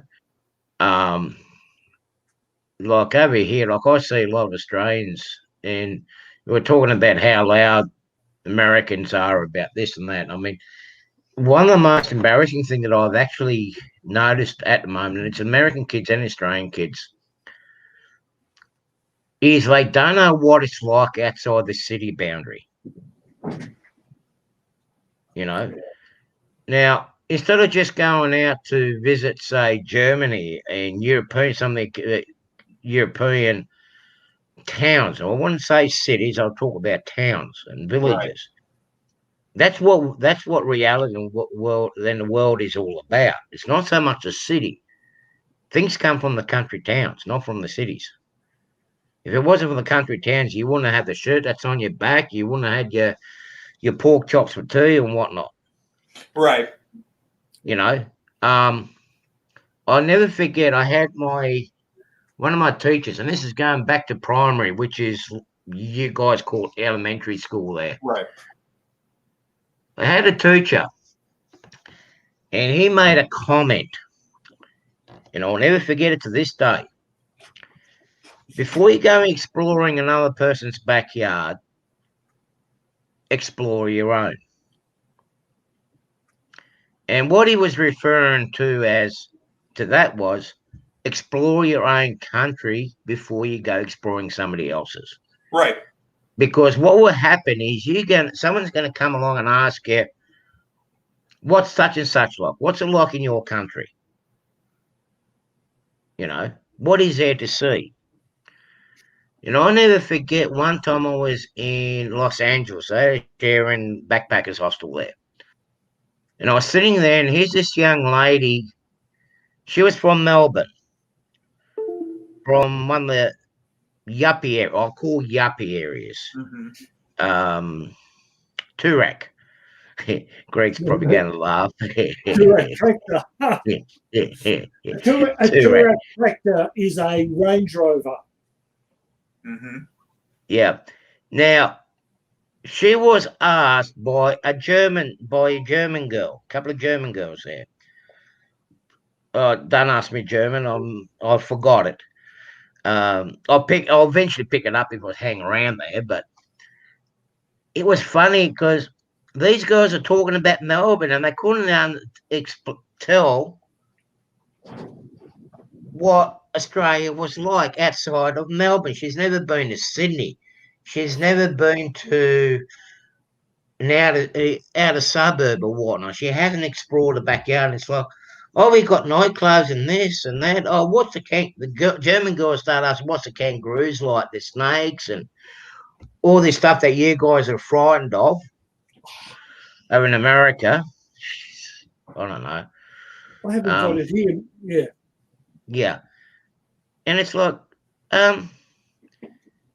you're from Australia and you don't know your basic Australian lifestyle, what it's like outside the city. And I go, here, let me explain to you what it's like. I've been around Australia that many times. I mean, I can go from here to the moon and back 14 times to the amount of times I've been around Australia. I've been quite a bit. Well, I got another story to share that's related to what you're saying. But in 2012, I took a group of 18 students to Germany, and for 4 days we went down to the German Alps, a little town, well, a famous town called Garmisch, where they have World Cup skiing every year and all that. Now, the thing you got to understand, now, I love my city of Toledo. I love it and hate it, but it's my city, Toledo. It's about 330,000 people. It was once 450,000 people, but it's shrunk over the years. Oh, shit. Really? You only got that many people there? No. Yeah. We're a big city, but in America, it's a small city because, Wollongong is big. Wollongong is bigger than where you are, Anthony. Yeah. We got close to 1 million here. So Detroit's a million. Detroit's a million. Detroit's a million. Cleveland's about 600,000. Chicago's 3 million. New York is 11 million. Whatever. But Toledo, for this area, is considered a big city. But anyhow, Toledo is right on the butt of a lake, Lake Erie. So we've got a lake. We've got a nice river, the Maumee River. But Toledo is flatter than olive oil. The cartoon character, olive oil. We are a flat area. The whole region here is flat. Wow. The only hills you have are when women are laying down sunbathing. That's the only hills in Toledo. Wow. Now, we're very flat. So I take a group of kids that some of them have been to parts of the United States. Their family went to Hilton Head, or their family went to Florida or Tennessee. But they really have never seen mountains. And so we go to the Alps. Now, we arrived that morning, and the first thing we always did when we'd spend our 4 days in Garmisch, because we'd go to Garmisch every third year with a group of students. So not every group of students got to go there. But we get there, we unload our stuff at the hostel in this small town called Bergheim, and then we take this hike up this small mountain, and we find this abandoned castle that's overgrown, and it's called Badenfels. And when you get to the top of it, you got this beautiful view of the valley and the city of Garmisch this way and a couple other cities, and where for tens of thousands of years humans have migrated from. It's a gorgeous view. It's a beautiful view. It's the Alps. And my kids are all just absorbing this and how beautiful. Then when we walk down, there's this snow melt river. The water that's in it was snow that morning. And we do this thing called baptism in the Alps, where all my students, we strip down to our shorts and we hop in the river and let the cold water flow over us. I mean, it's freezing cold water, but you hop in that water. There's this little 6-foot waterfall near a bridge, and you just go under there for 3 seconds and see if you can tolerate the freezing cold down your back. And then you hop out and everybody applauds. And it's just a bonding moment for my students. So we march back to the hostel. It's dinner time. We march back to the hostel, and my kids are all sitting there. They are all just beaming. We watch the sun set behind the mountains. Yeah. Which these kids have never seen in their lives. The sunset behind the mountain. And they're all enjoying this. And there's a group of American kids from a boarding school in Houston. So these are all the children of oil execs. Yep. And my kids are sitting there. They're tired because they had a long train ride. They just had this big hike up to the top of a mountain and back. And as they're walking in, these other American girls are sitting there, 15-year-olds, 16-year-olds. And there were 3 of them sitting right next to each other. And they're like, I am going to make sure my parents get this off the travel list next year. Why aren't we in Milan? Why aren't we going to Rome? We are stuck here for 3 days. There is nothing to do here. There's no shopping. There's nothing. Even Garmisch is a waste. There's nothing here. It's just horrible. And my kids are looking at the mountains, sunset, castle, fresh air. And these kids are just complaining because they didn't get to go to Paris to do their shopping, that their travel itinerary this year, which means they traveled every year, these kids are doing a once-in-a-lifetime trip, my kids. And these kids every year, and they're no shopping anywhere. It's just, and my kids are just looking at them like, you rotten mountains. Did you not see mountains and waterfalls and sunrise and sunset? And these kids, this is ridiculous. Boring here. They haven't been shown how to enjoy the simple things in life. That's the problem.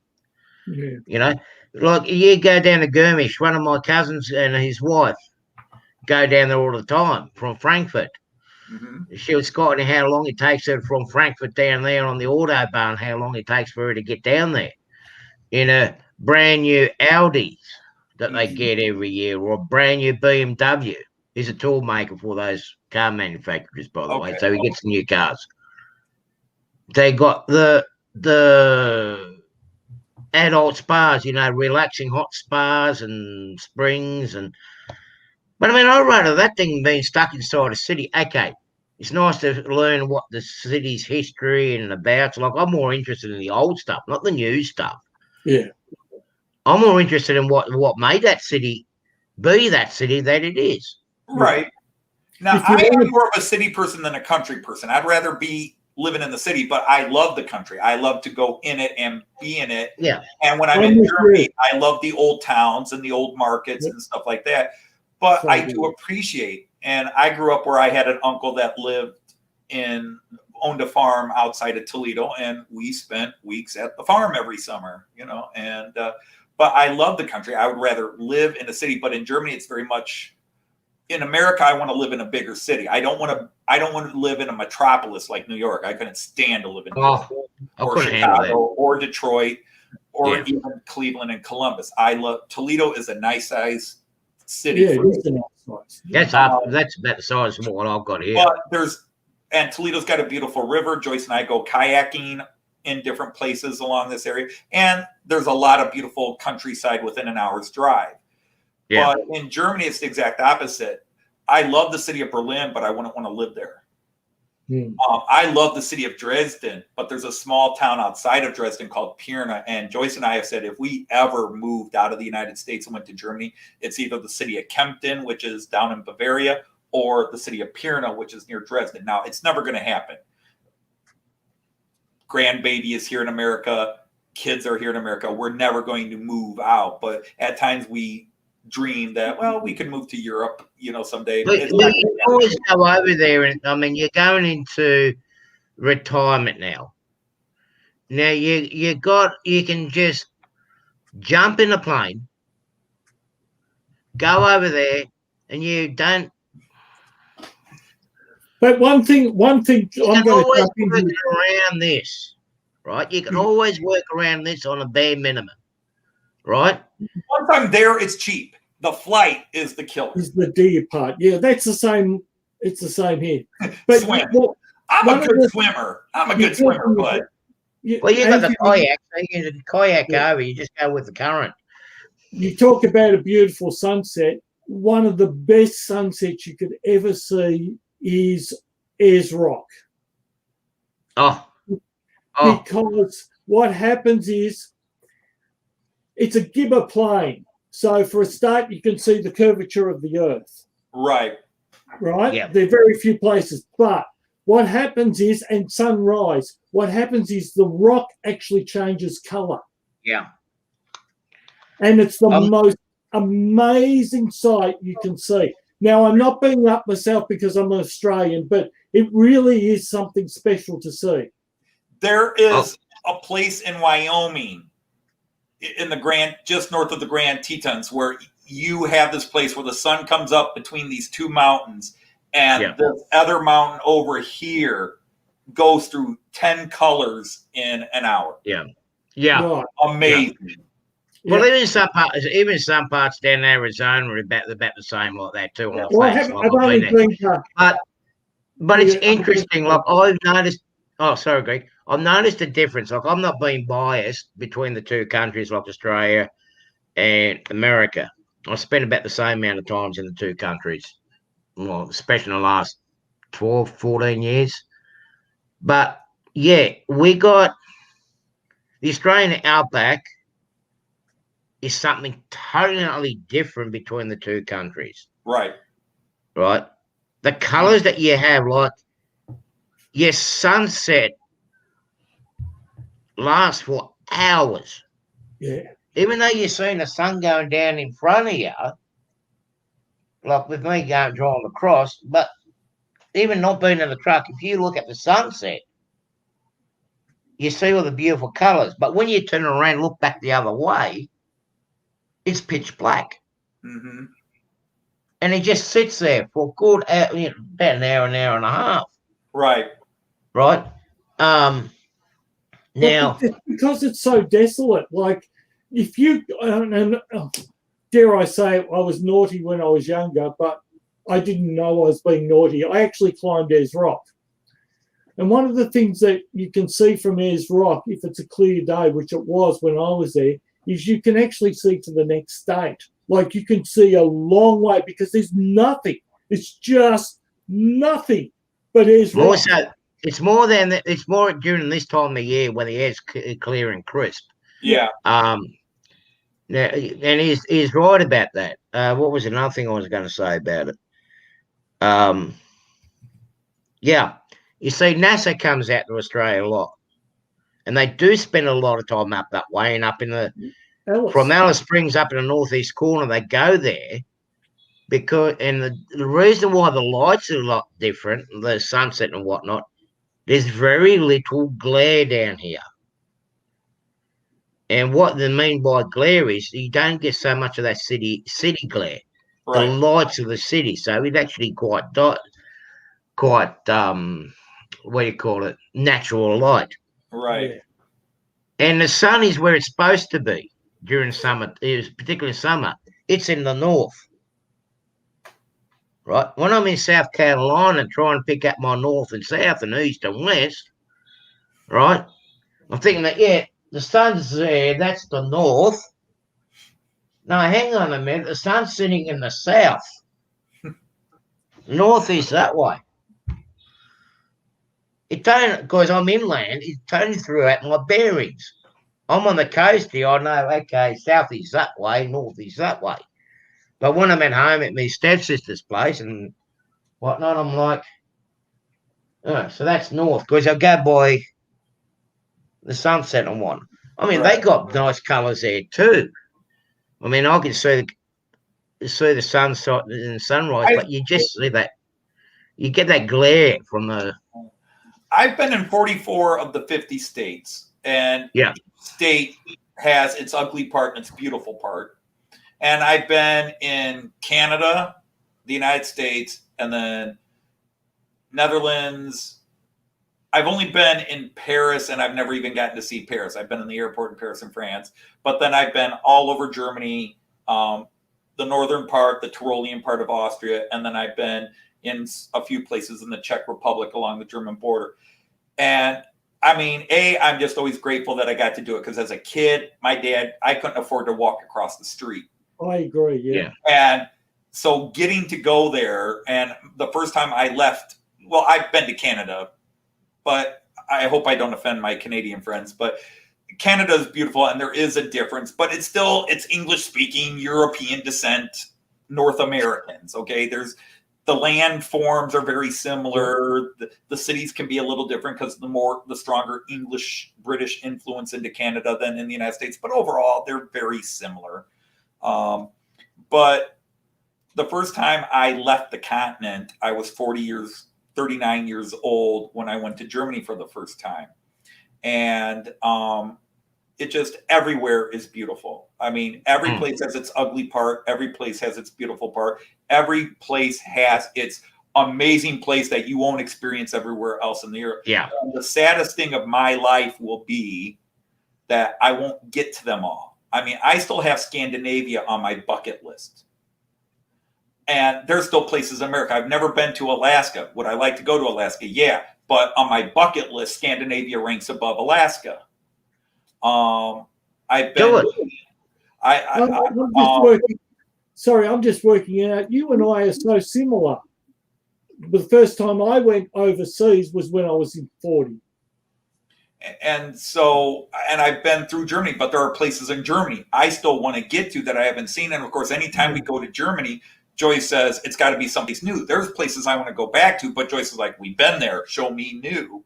And then, of course, this year we're finally doing the UK because the UK was on the bucket list. Well, not this year. Well, I say this year because my world is school years, which is September to May. Well, actually mid-August to the end of May. So I always say this year, this school year, at the end of this school year, we're finally going to hit the UK. And then the next year we're going back to Germany, somewhere along the line, because I'm retiring, but Joyce has like 9 more years before she retires, before she can retire. Look at all those trips you can do all on your own. Yeah, I'm not sure Joyce would approve of that. Honey, I'm going to Australia for 2 weeks. Bye. I don't think. Yeah, I'll keep you safe. We'll keep you.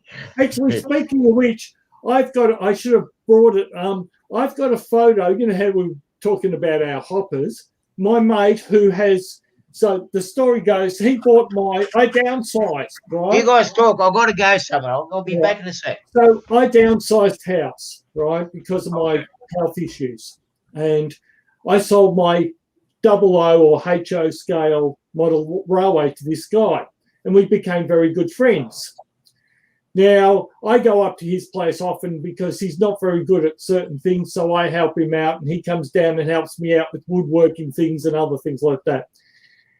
Anyway, we talk about the hoppers. Well, where are we? When we were out of lockdown, so May, June, I go up there and he said, do you know what we had last night? He said, we had somebody knocking at the back door.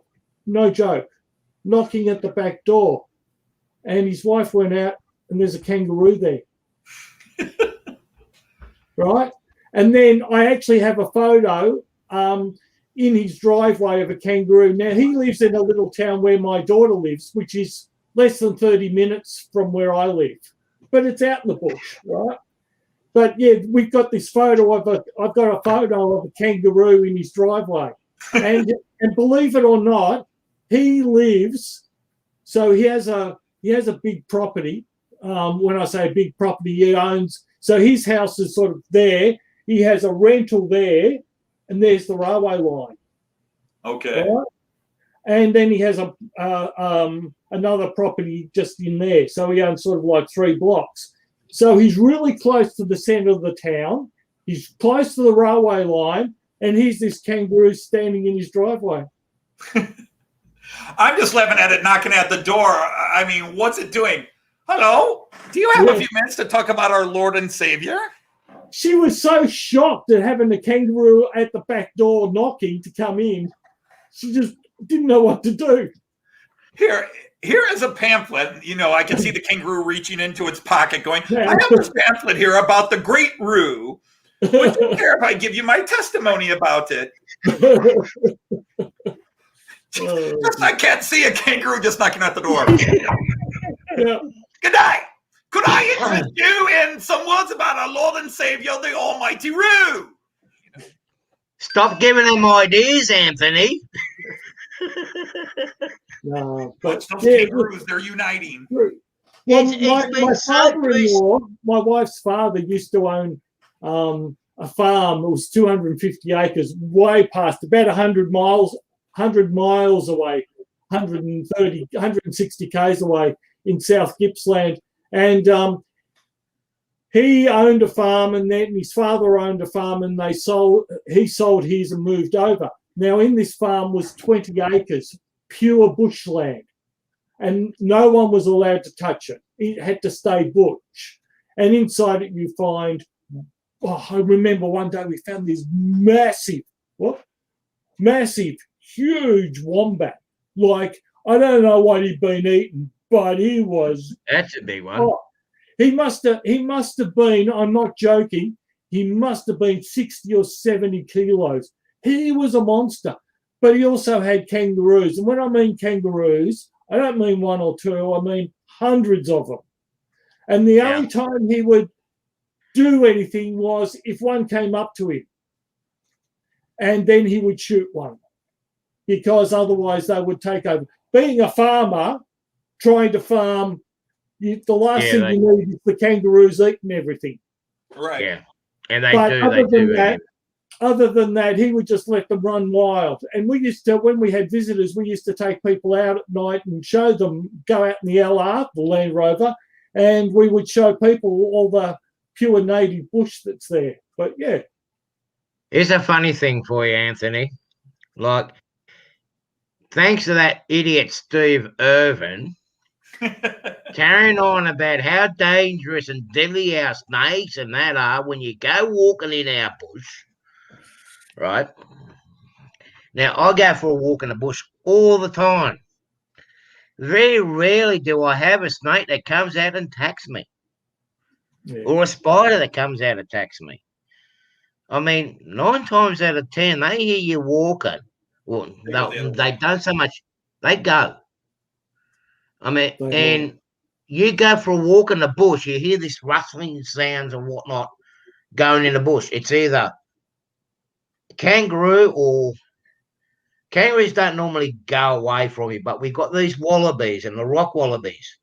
Yeah. They get the sign of you, they bolt. They don't want to be nowhere near you. Snakes the same. Spiders, they're like, I'm here, you go that way, and I'll stay here where everything's sweet. We don't go poking at and whatnot. You start doing that, of course they're going to bite you. Mm-hmm. Yeah. Now, you most probably heard of this place. It's, I think it's in North Carolina. Is it Tunnel Mountain or what is it? Tunnel River. Okay. It's a natural tunnel, and you've got the railroad going through it. Right? There is a thing on YouTube. I remember I was there in 2008, 2009. Now, the only vicious animal we have in Australia are drop bears. But they're few and far between, right? If you're local, you're fine. If you're tourist, watch out. They know the difference between locals and tourists. It's all right, mate. He's a local. Yeah, he's with me. No, he's fine. He's with me, so he's fine. Yeah. Now, we get very I love my bush. I love my bushwalking. And because we got the freedom of walking in the Australian bush with no fear of any wildlife coming out that's going to jump you and eat you, here I am in the North Carolina, up in the Blue Mountains, bushwalking. I'm walking along this railroad track, rail line. I was on the western side of the tunnel. I was actually in the wrong spot. So I'm walking along this rail line now. We got kudzu there, like lantana here, Greg. There's tons of it, and you don't know how deep it is. Right. Now I'm thinking of a plan. Now I'm walking along this railway line. I'm going to hear a train coming. What am I going to do? I can't go to the left because there's kudzu. I don't know how deep it is. And looking to the right is the river. And it's flowing. And there's a steep bankment. I go, shit. I think I'll go to the riverside. Anyway, I'm hearing this big rustling and whatnot carrying on in the bushes. And I'm thinking, just probably a wallaby or kangaroo or whatnot. I'll keep walking a bit further and go, have you ever done that? You're in America. There's no kangaroos or wallabies in there. Oh, it's probably just a deer or an elk, I'll keep walking. It's like, oh, what if it's a bear? What if it's a lion sniffing me out? Oh, shit. I started walking back to the car. As I got back to the car, here's this bear coming out of the woods. Bye-bye. And you got mountain lions too. Joyce and I are horseback riding in West Virginia with a group. We're horseback riding in the evening, and a couple of people said, "Do you have mountain lions in here?" She said, No. And we ride about 15 minutes later. No, you might find a bear around here now and then, but no, we don't have any problems. And right up there on a ledge is a mountain lion. And it's evening. He's hunting. He's hungry, yeah. Well, looking at, and I don't know what his intentions were, but he was licking his lips and checking his spices. Okay? Yeah. Oh, honey, look, a mountain lion. And the guy's like, there are no mountain lions up here. I said, tell that to him. Yeah. The only time I've been scared in the bush, and you shut your ears, Artie, is no, because of what I'm going to say. My cousin, when he was alive, used to be a scoutmaster, and he used to have a troop out. And anyway, one night we went out, and we used to go four-wheel drive rabbiting, right? Because rabbits out in the bush can be quite a pest. Anyway, so what he used to do was he used to run over the rabbits, right? Anyway, we're in this thick bush, and I'm not joking. The trees are, 30 meters high. It's dense, it's dark, it's black. Next minute, beside my cousin's driving. Now, remember, we're right-hand side, right? He's driving along. Next minute, I am not joking. This monstrous, and I mean monstrous, kangaroo. He was higher than the cab of a Land Cruiser. Absolutely huge. So if he would be big, I reckon he would probably be a 7 foot, if not higher, kangaroo.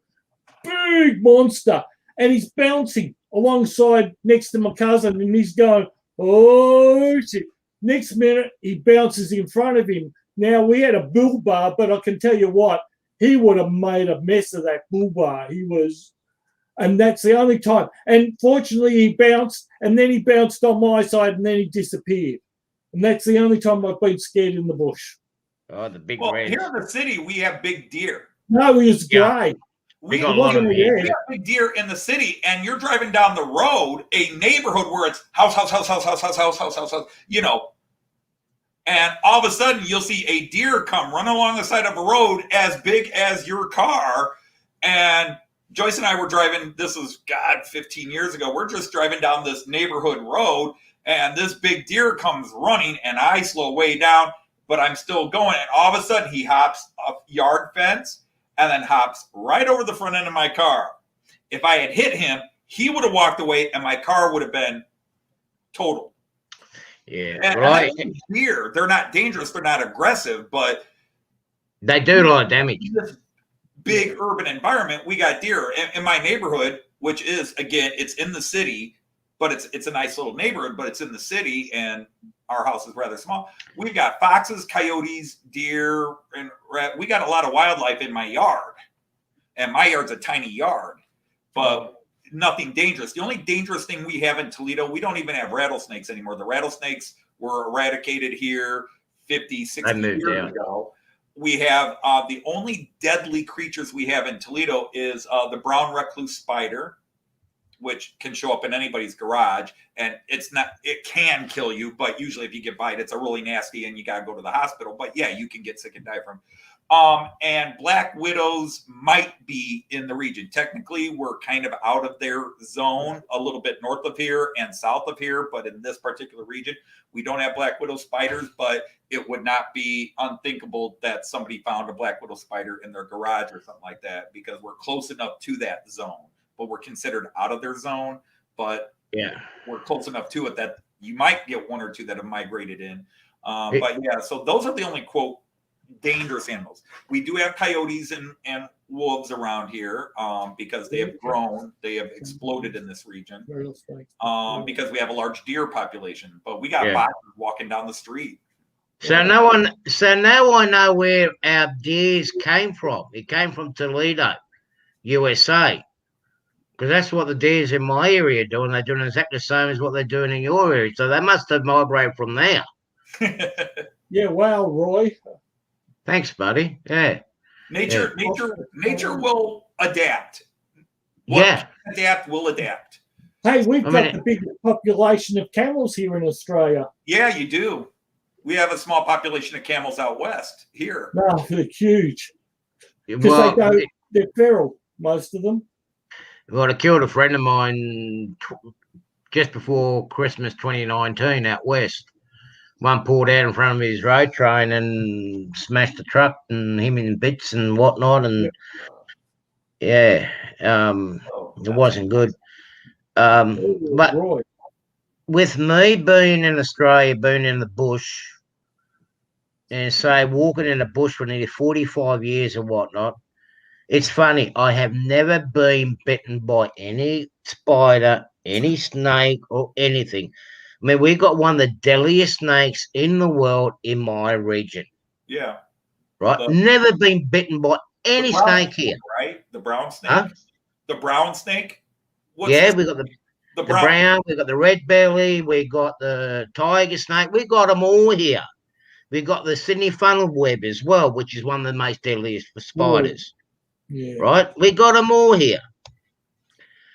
Brenda, my stepsister, was still alive, and I was looking at some property in Tomasi, up near Walhalla in South Carolina. Beautiful block of land.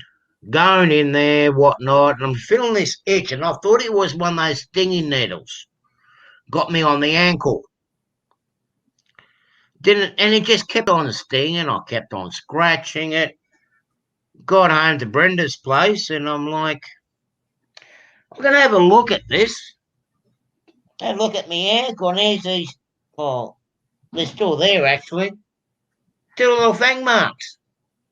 Here I'm in United States of America, and I got bitten by a snake over there.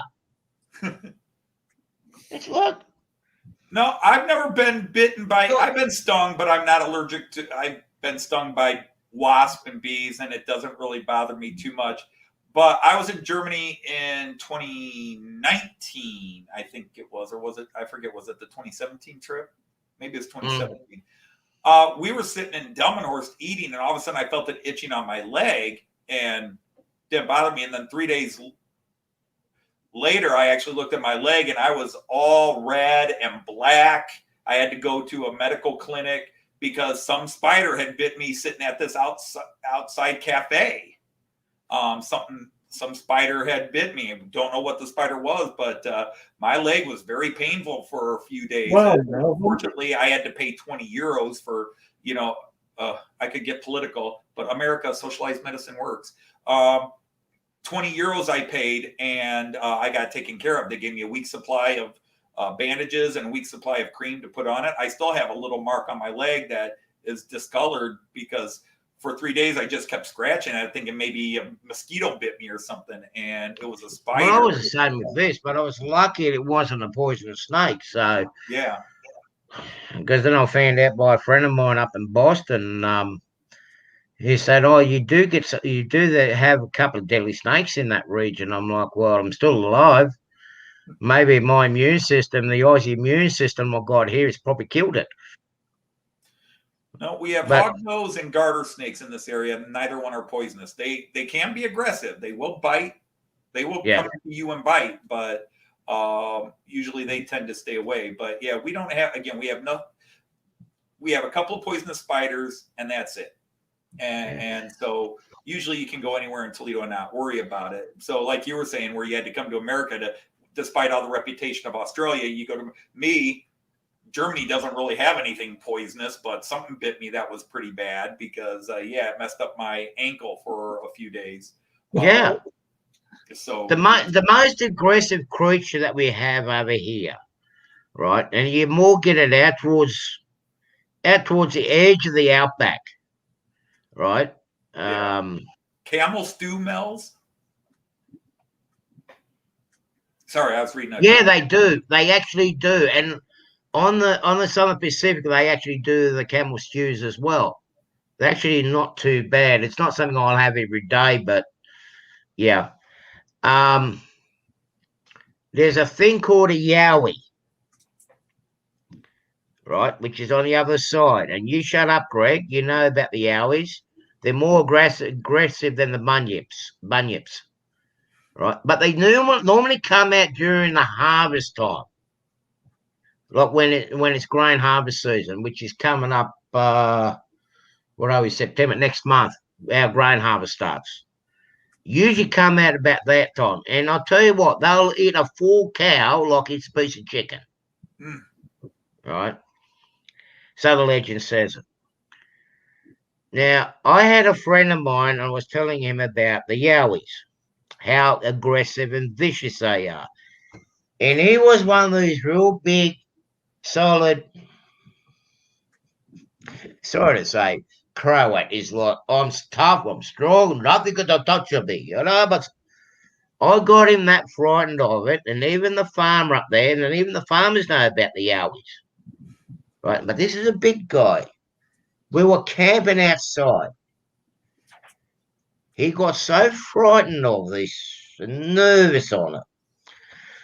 Of course, me being me, you know, Artie being Artie, I thought, I'll see how tough this guy is. Right, I always sort of had the beard and always had a bit of a mask in the background, and we all settled down. He's had a few beers, and now he's in his truck. He's got no sleeper. He's spread out across the seat. Right, it's a little convention. It's a very small truck, and I got up to him, made a few little noises, got up to him and shook his cab and growled at him. I never seen a guy his size, a big guy. He bolted across the paddock. No, I'm a coward. I'm a big guy, but I'm a coward. I will admit, if something frightens me, yeah, I will jump and. If you ever go, if it's a human, I'll stand my ground and fight. If it's an animal, I ain't taking chances. Yeah. Just beware of the yowie, okay? It is a common thing, especially if you've never been on the outback and you haven't been out west. The yowies tend to somehow turn up. Yeah. The yowie. I've found the yowie too, and I've done exactly the same thing as what my friend did, and I was 19 at the time. And he done the exact. I ended up getting the yowie, and I bolted too. I didn't bolt. I just drove the truck, and I gone. And let's not forget the Min lights too. What's that? I've seen the Min lights. Oh, those ones. Oh yeah. I don't have to worry about any of that. Now, camel stew. Yeah, camel stew's not all right. I've had crocodile, which is a bit tough. Crocodile's nice. I've had emu. Emu's a bit tough. And Skippy. We often used to have Skippy's balls. Used to buy them in the supermarket. Skippy toes make a good stew out of it. Yeah, Skippy's really nice. Even doing a nice little. For you guys, that's kangaroo, right? I'm such an annoying picky eater. Most times people put food in front of me and say try it, and I won't. I'm very stubborn. No. Well, is that cow? Is that cow? No, then I'm not eating it. If you like cow, you like Skippy. He's really. Oh yeah, he's a lot healthier.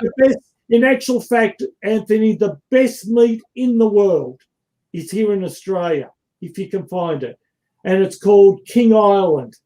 Any meat from King Island is absolutely because King Island is so isolated from pollution and everything else.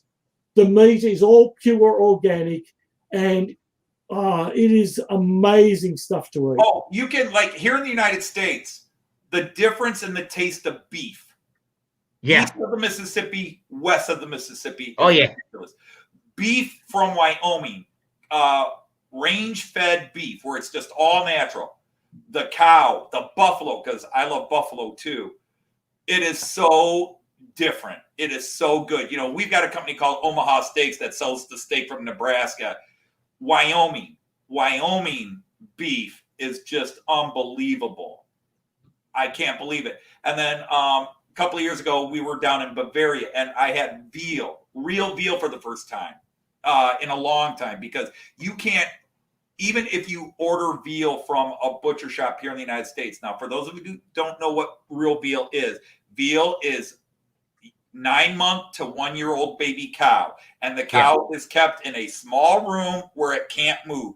And it's fed milk and milk and milk. And the meat is unbelievably tender and juicy. And dare I say, delicious. Delicious. Yes. I love veal. People are like, do you know what they did to that baby cow? No. I said, they killed it and I ate it. That's all that matters. Well, my if you wife, like buffalo, my if you wife's like your Brandy- buffalo and like your veal, you're going to have kangaroo. You got to have it. it's better than veal.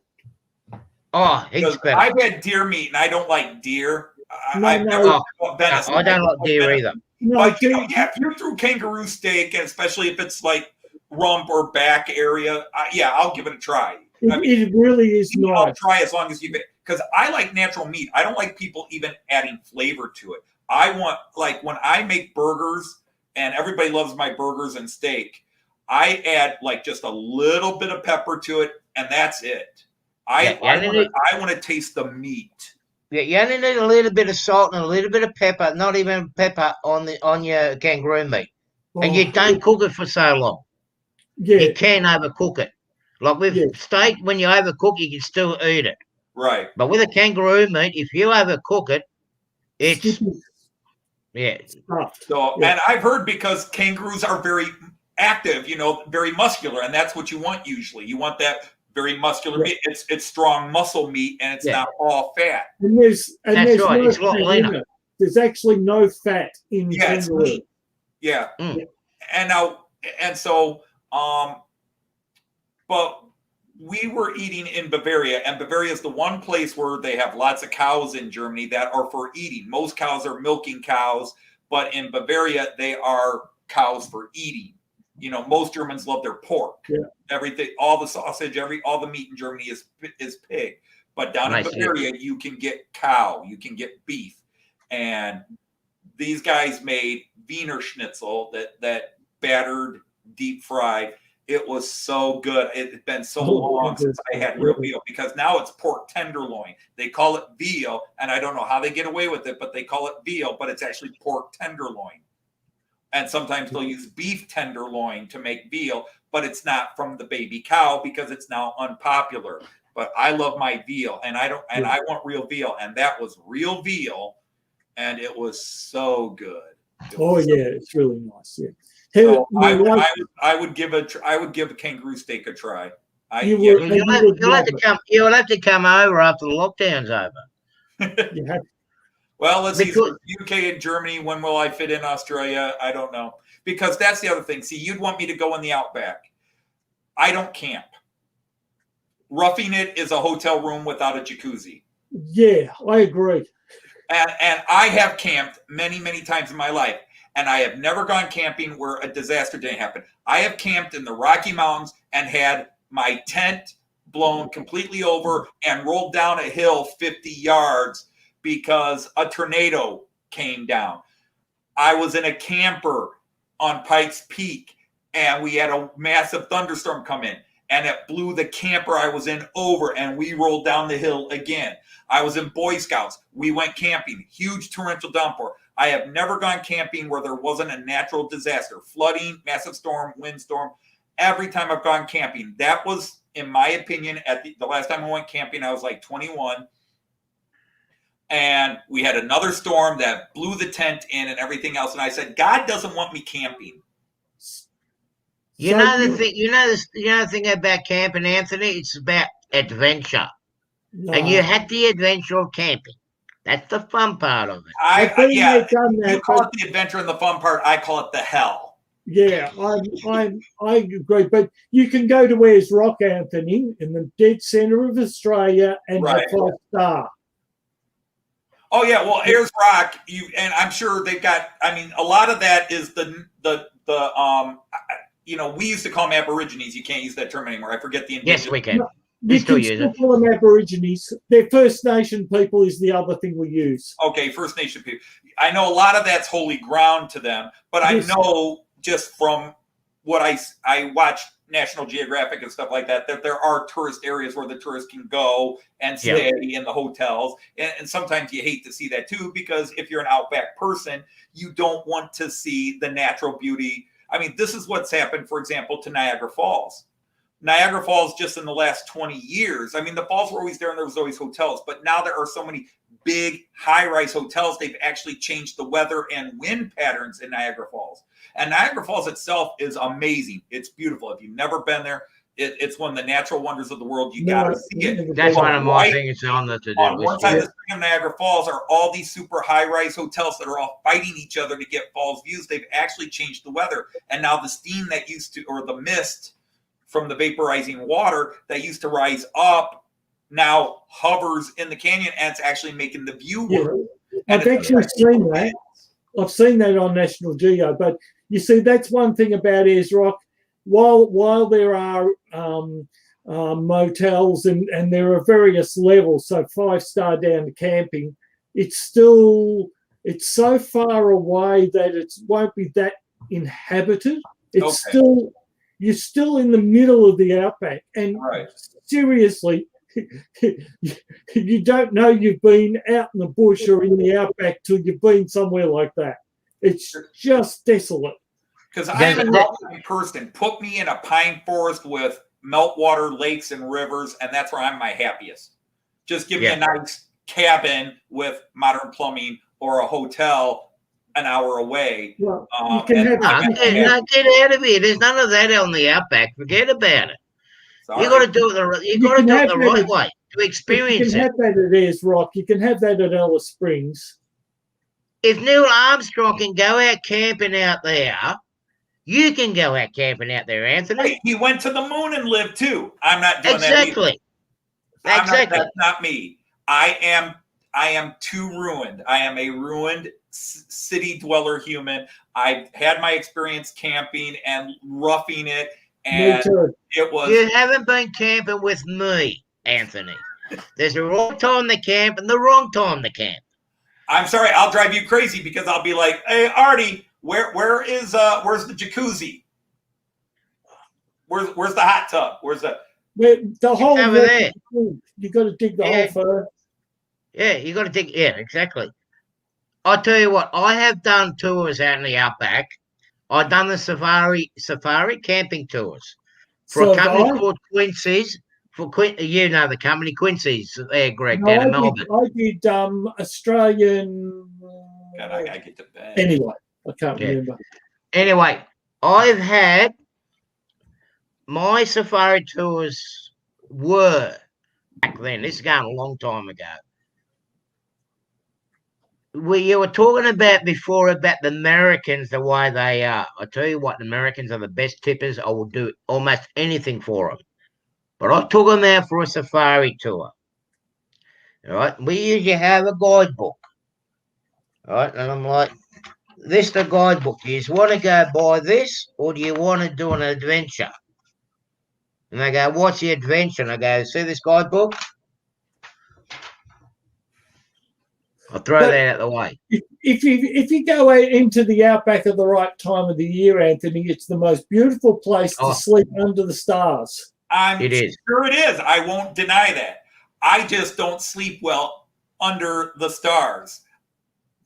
I am spoiled. I want my creature comfort. Yeah, I get that. I once, when I was younger, and I'll say I was younger, I won't do it now. This is before Ayers Rock was handed back to the Aboriginals, right? Yeah, you can't go on it anymore. In the days when I was there, we could climb Ayers Rock, which wasn't forbidden. It wasn't even bad in those days. So I'm talking a long time ago. So imagine there's rock, huge, right? There used to be a little road right beside it. It still is, but I don't know how well maintained. Right opposite that used to be a motel with a swimming pool. Yeah. Right. And I was there on New Year's Eve. We had a party. We're in the swimming pool. We got back to around the side of Ayers Rock. There was a camping ground. It was so hot when we got there during the day. So this is the day before New Year's Eve. We got there. You throw a bucket of water over somebody, and before the water could go anywhere, it was dry, right? So you have water fights.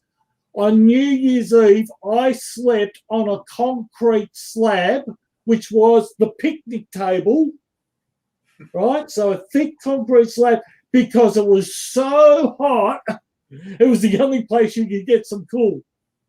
You're talking about hot showers. All you got to do out there at a certain time of the year, Anthony, is turn on the cold water to have your hot water, because there is no such thing as cold water out there. Right.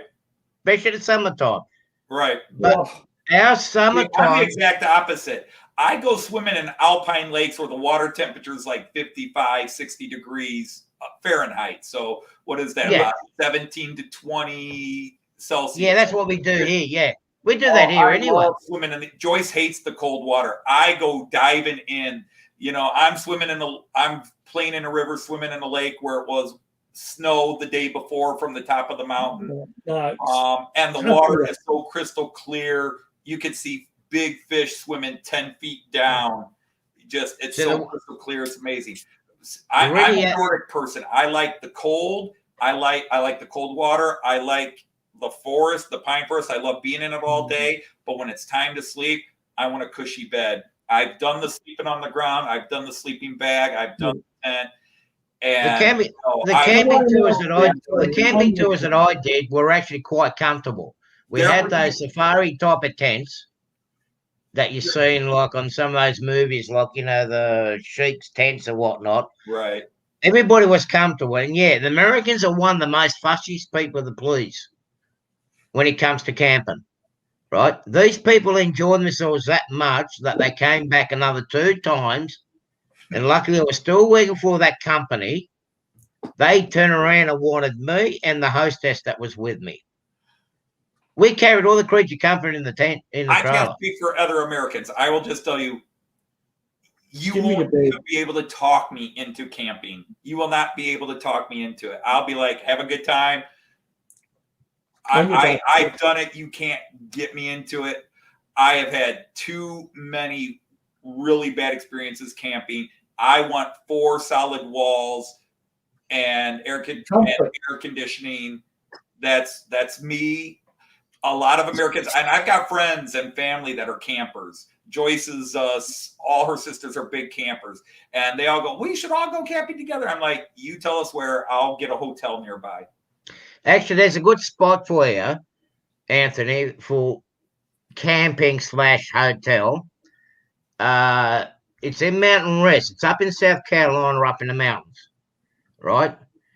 And you can have the joys of both. You can go camping, right? Mm-hmm. Hang on, let me rephrase it.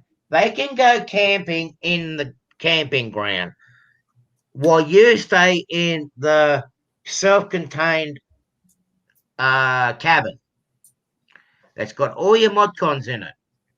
4 hours north of me, or a 4-hour car drive about 300 miles north of me, 250, 300.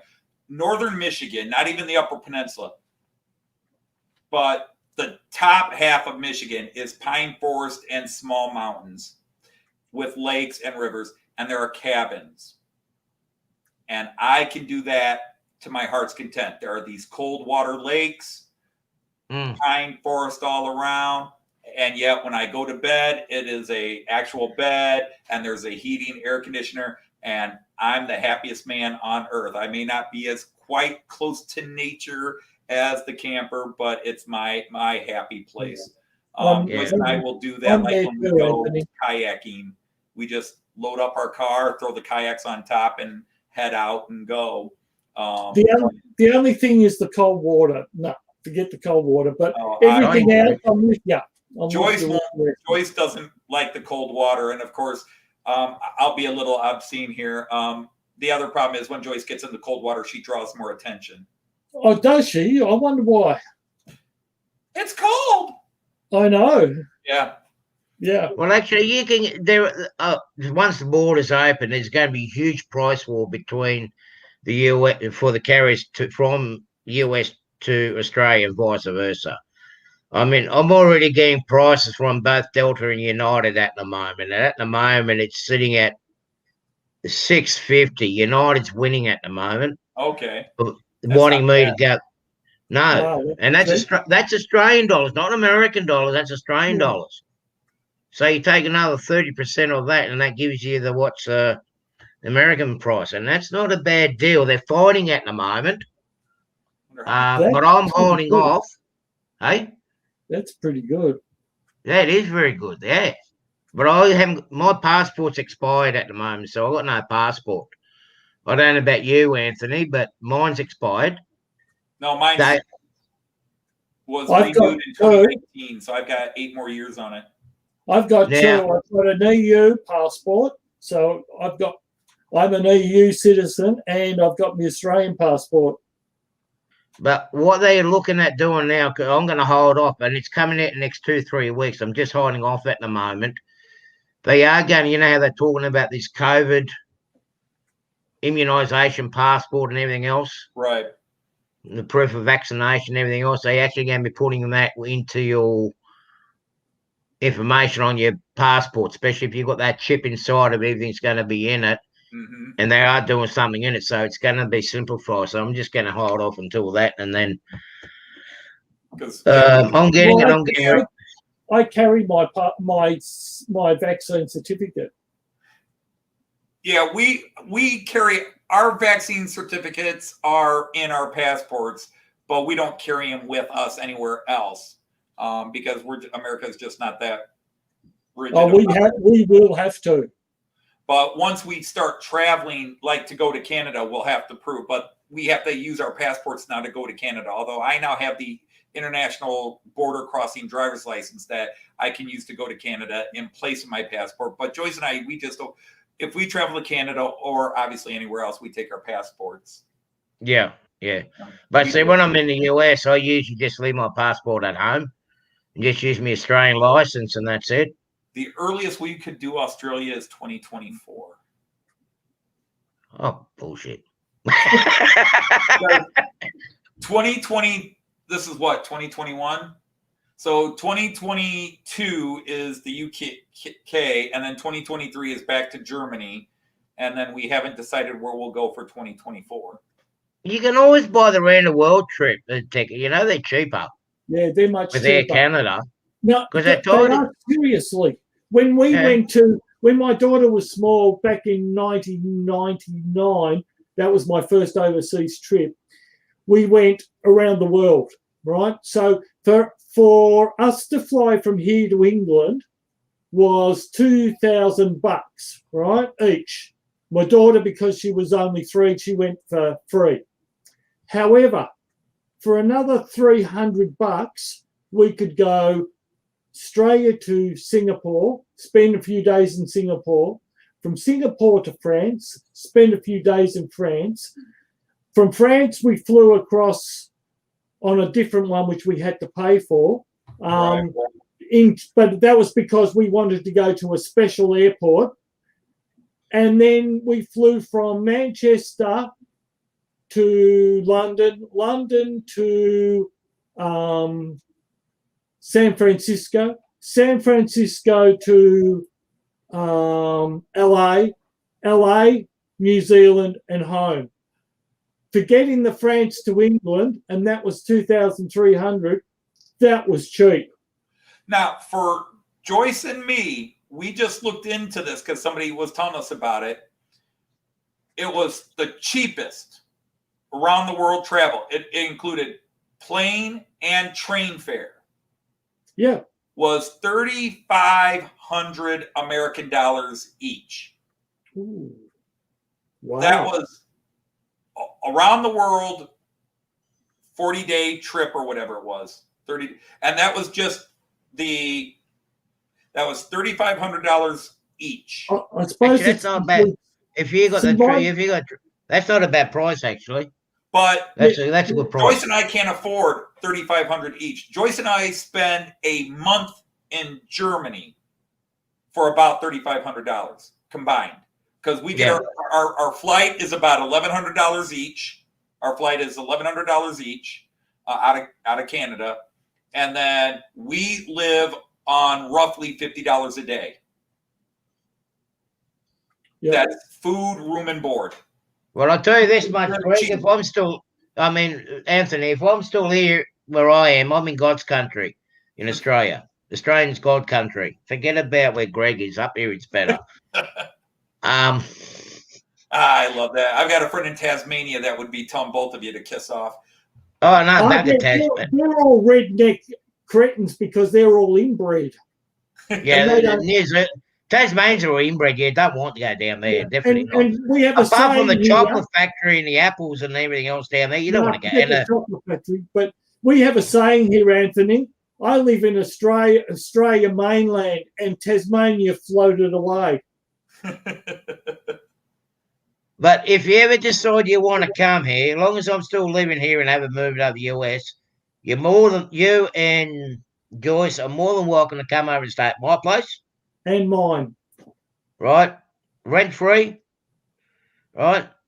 Oh, I think you could easily talk Joyce into let's go to Australia one year. Yeah. Yeah.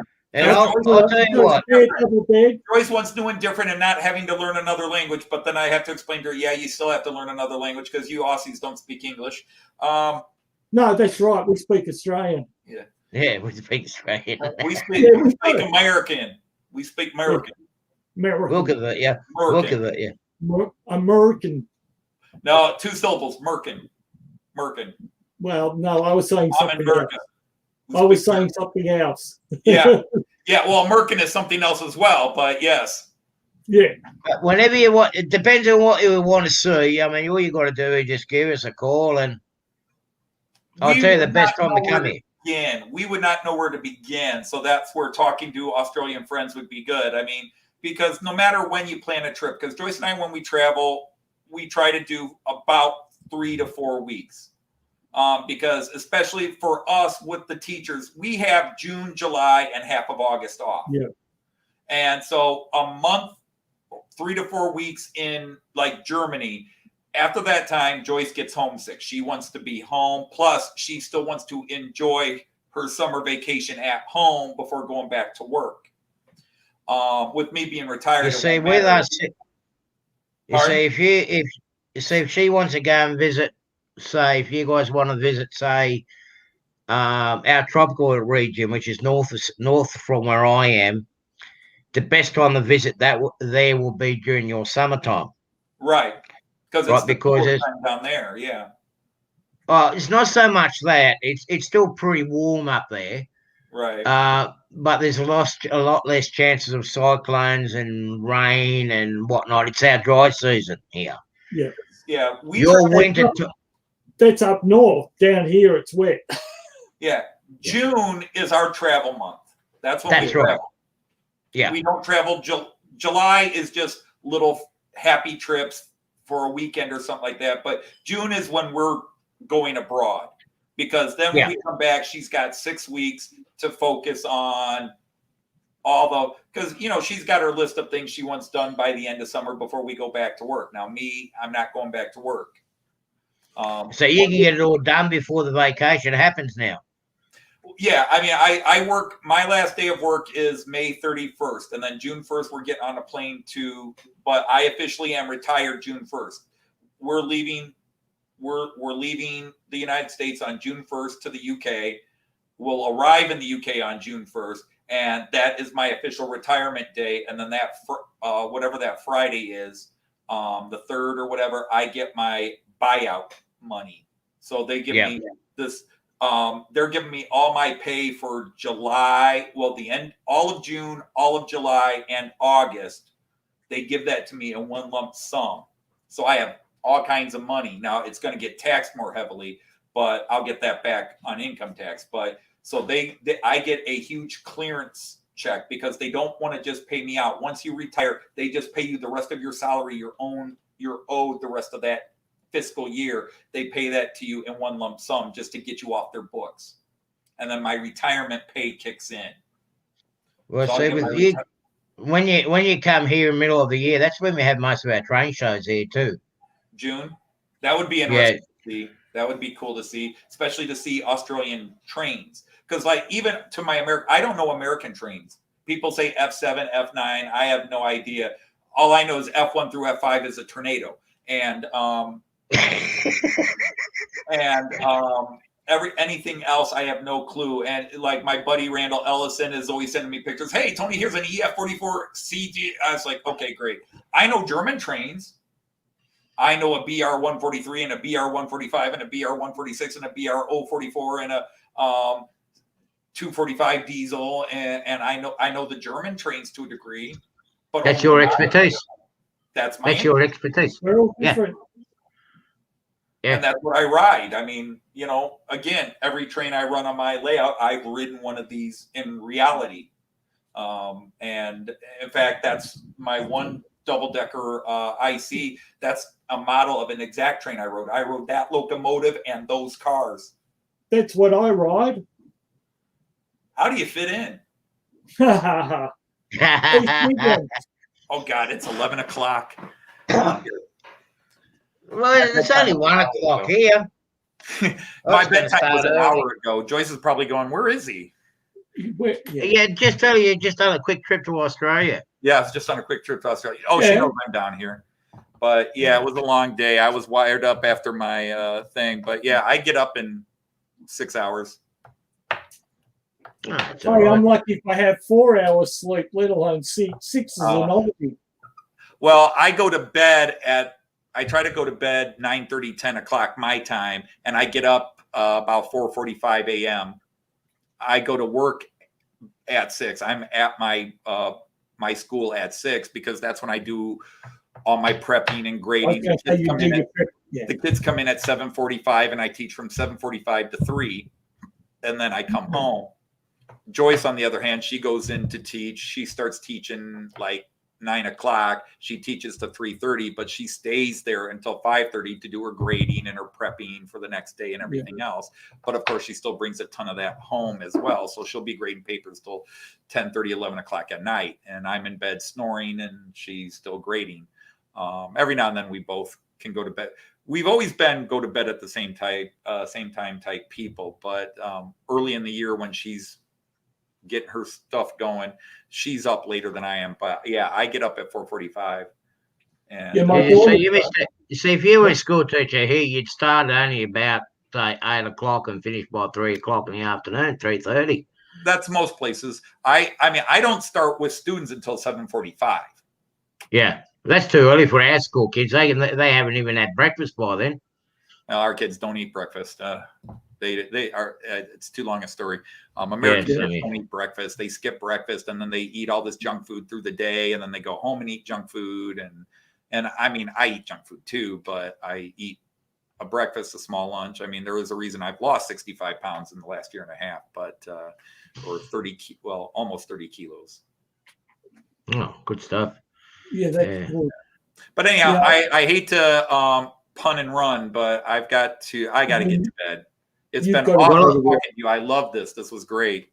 Yeah, this is just out of the blue. I might actually do it again one time. And anyway, I'm gonna have to inviting me. I was in the living room watching TV, debating on what time I was gonna go to bed, and you said I saw you were live, so I said, okay, I'll go see who's there.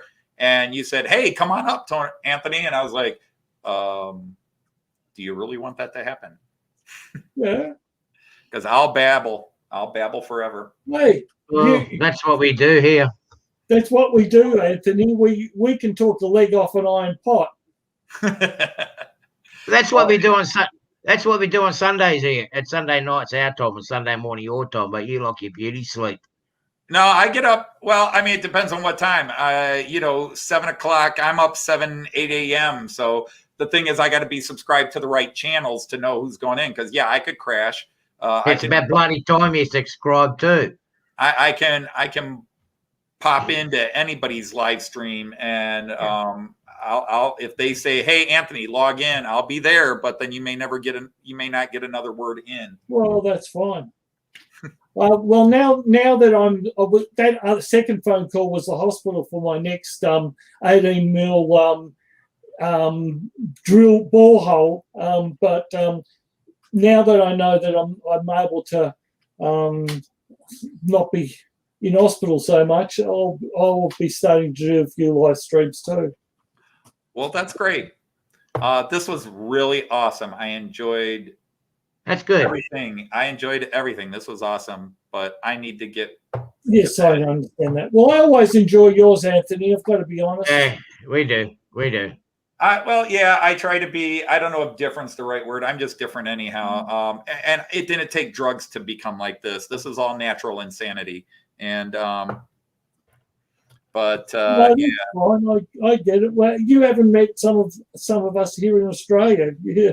Oh, I know. I'm not alone in the world, but No. my insanity does stick out even among my friends. And there aren't too many people that are going to throw on a gorilla mask and do. Look, Anthony, someone turned around and said that we were not right in the head. I mean, how accurate was that? Very much. I'm not. Yeah, Ray said that we're not right in the head.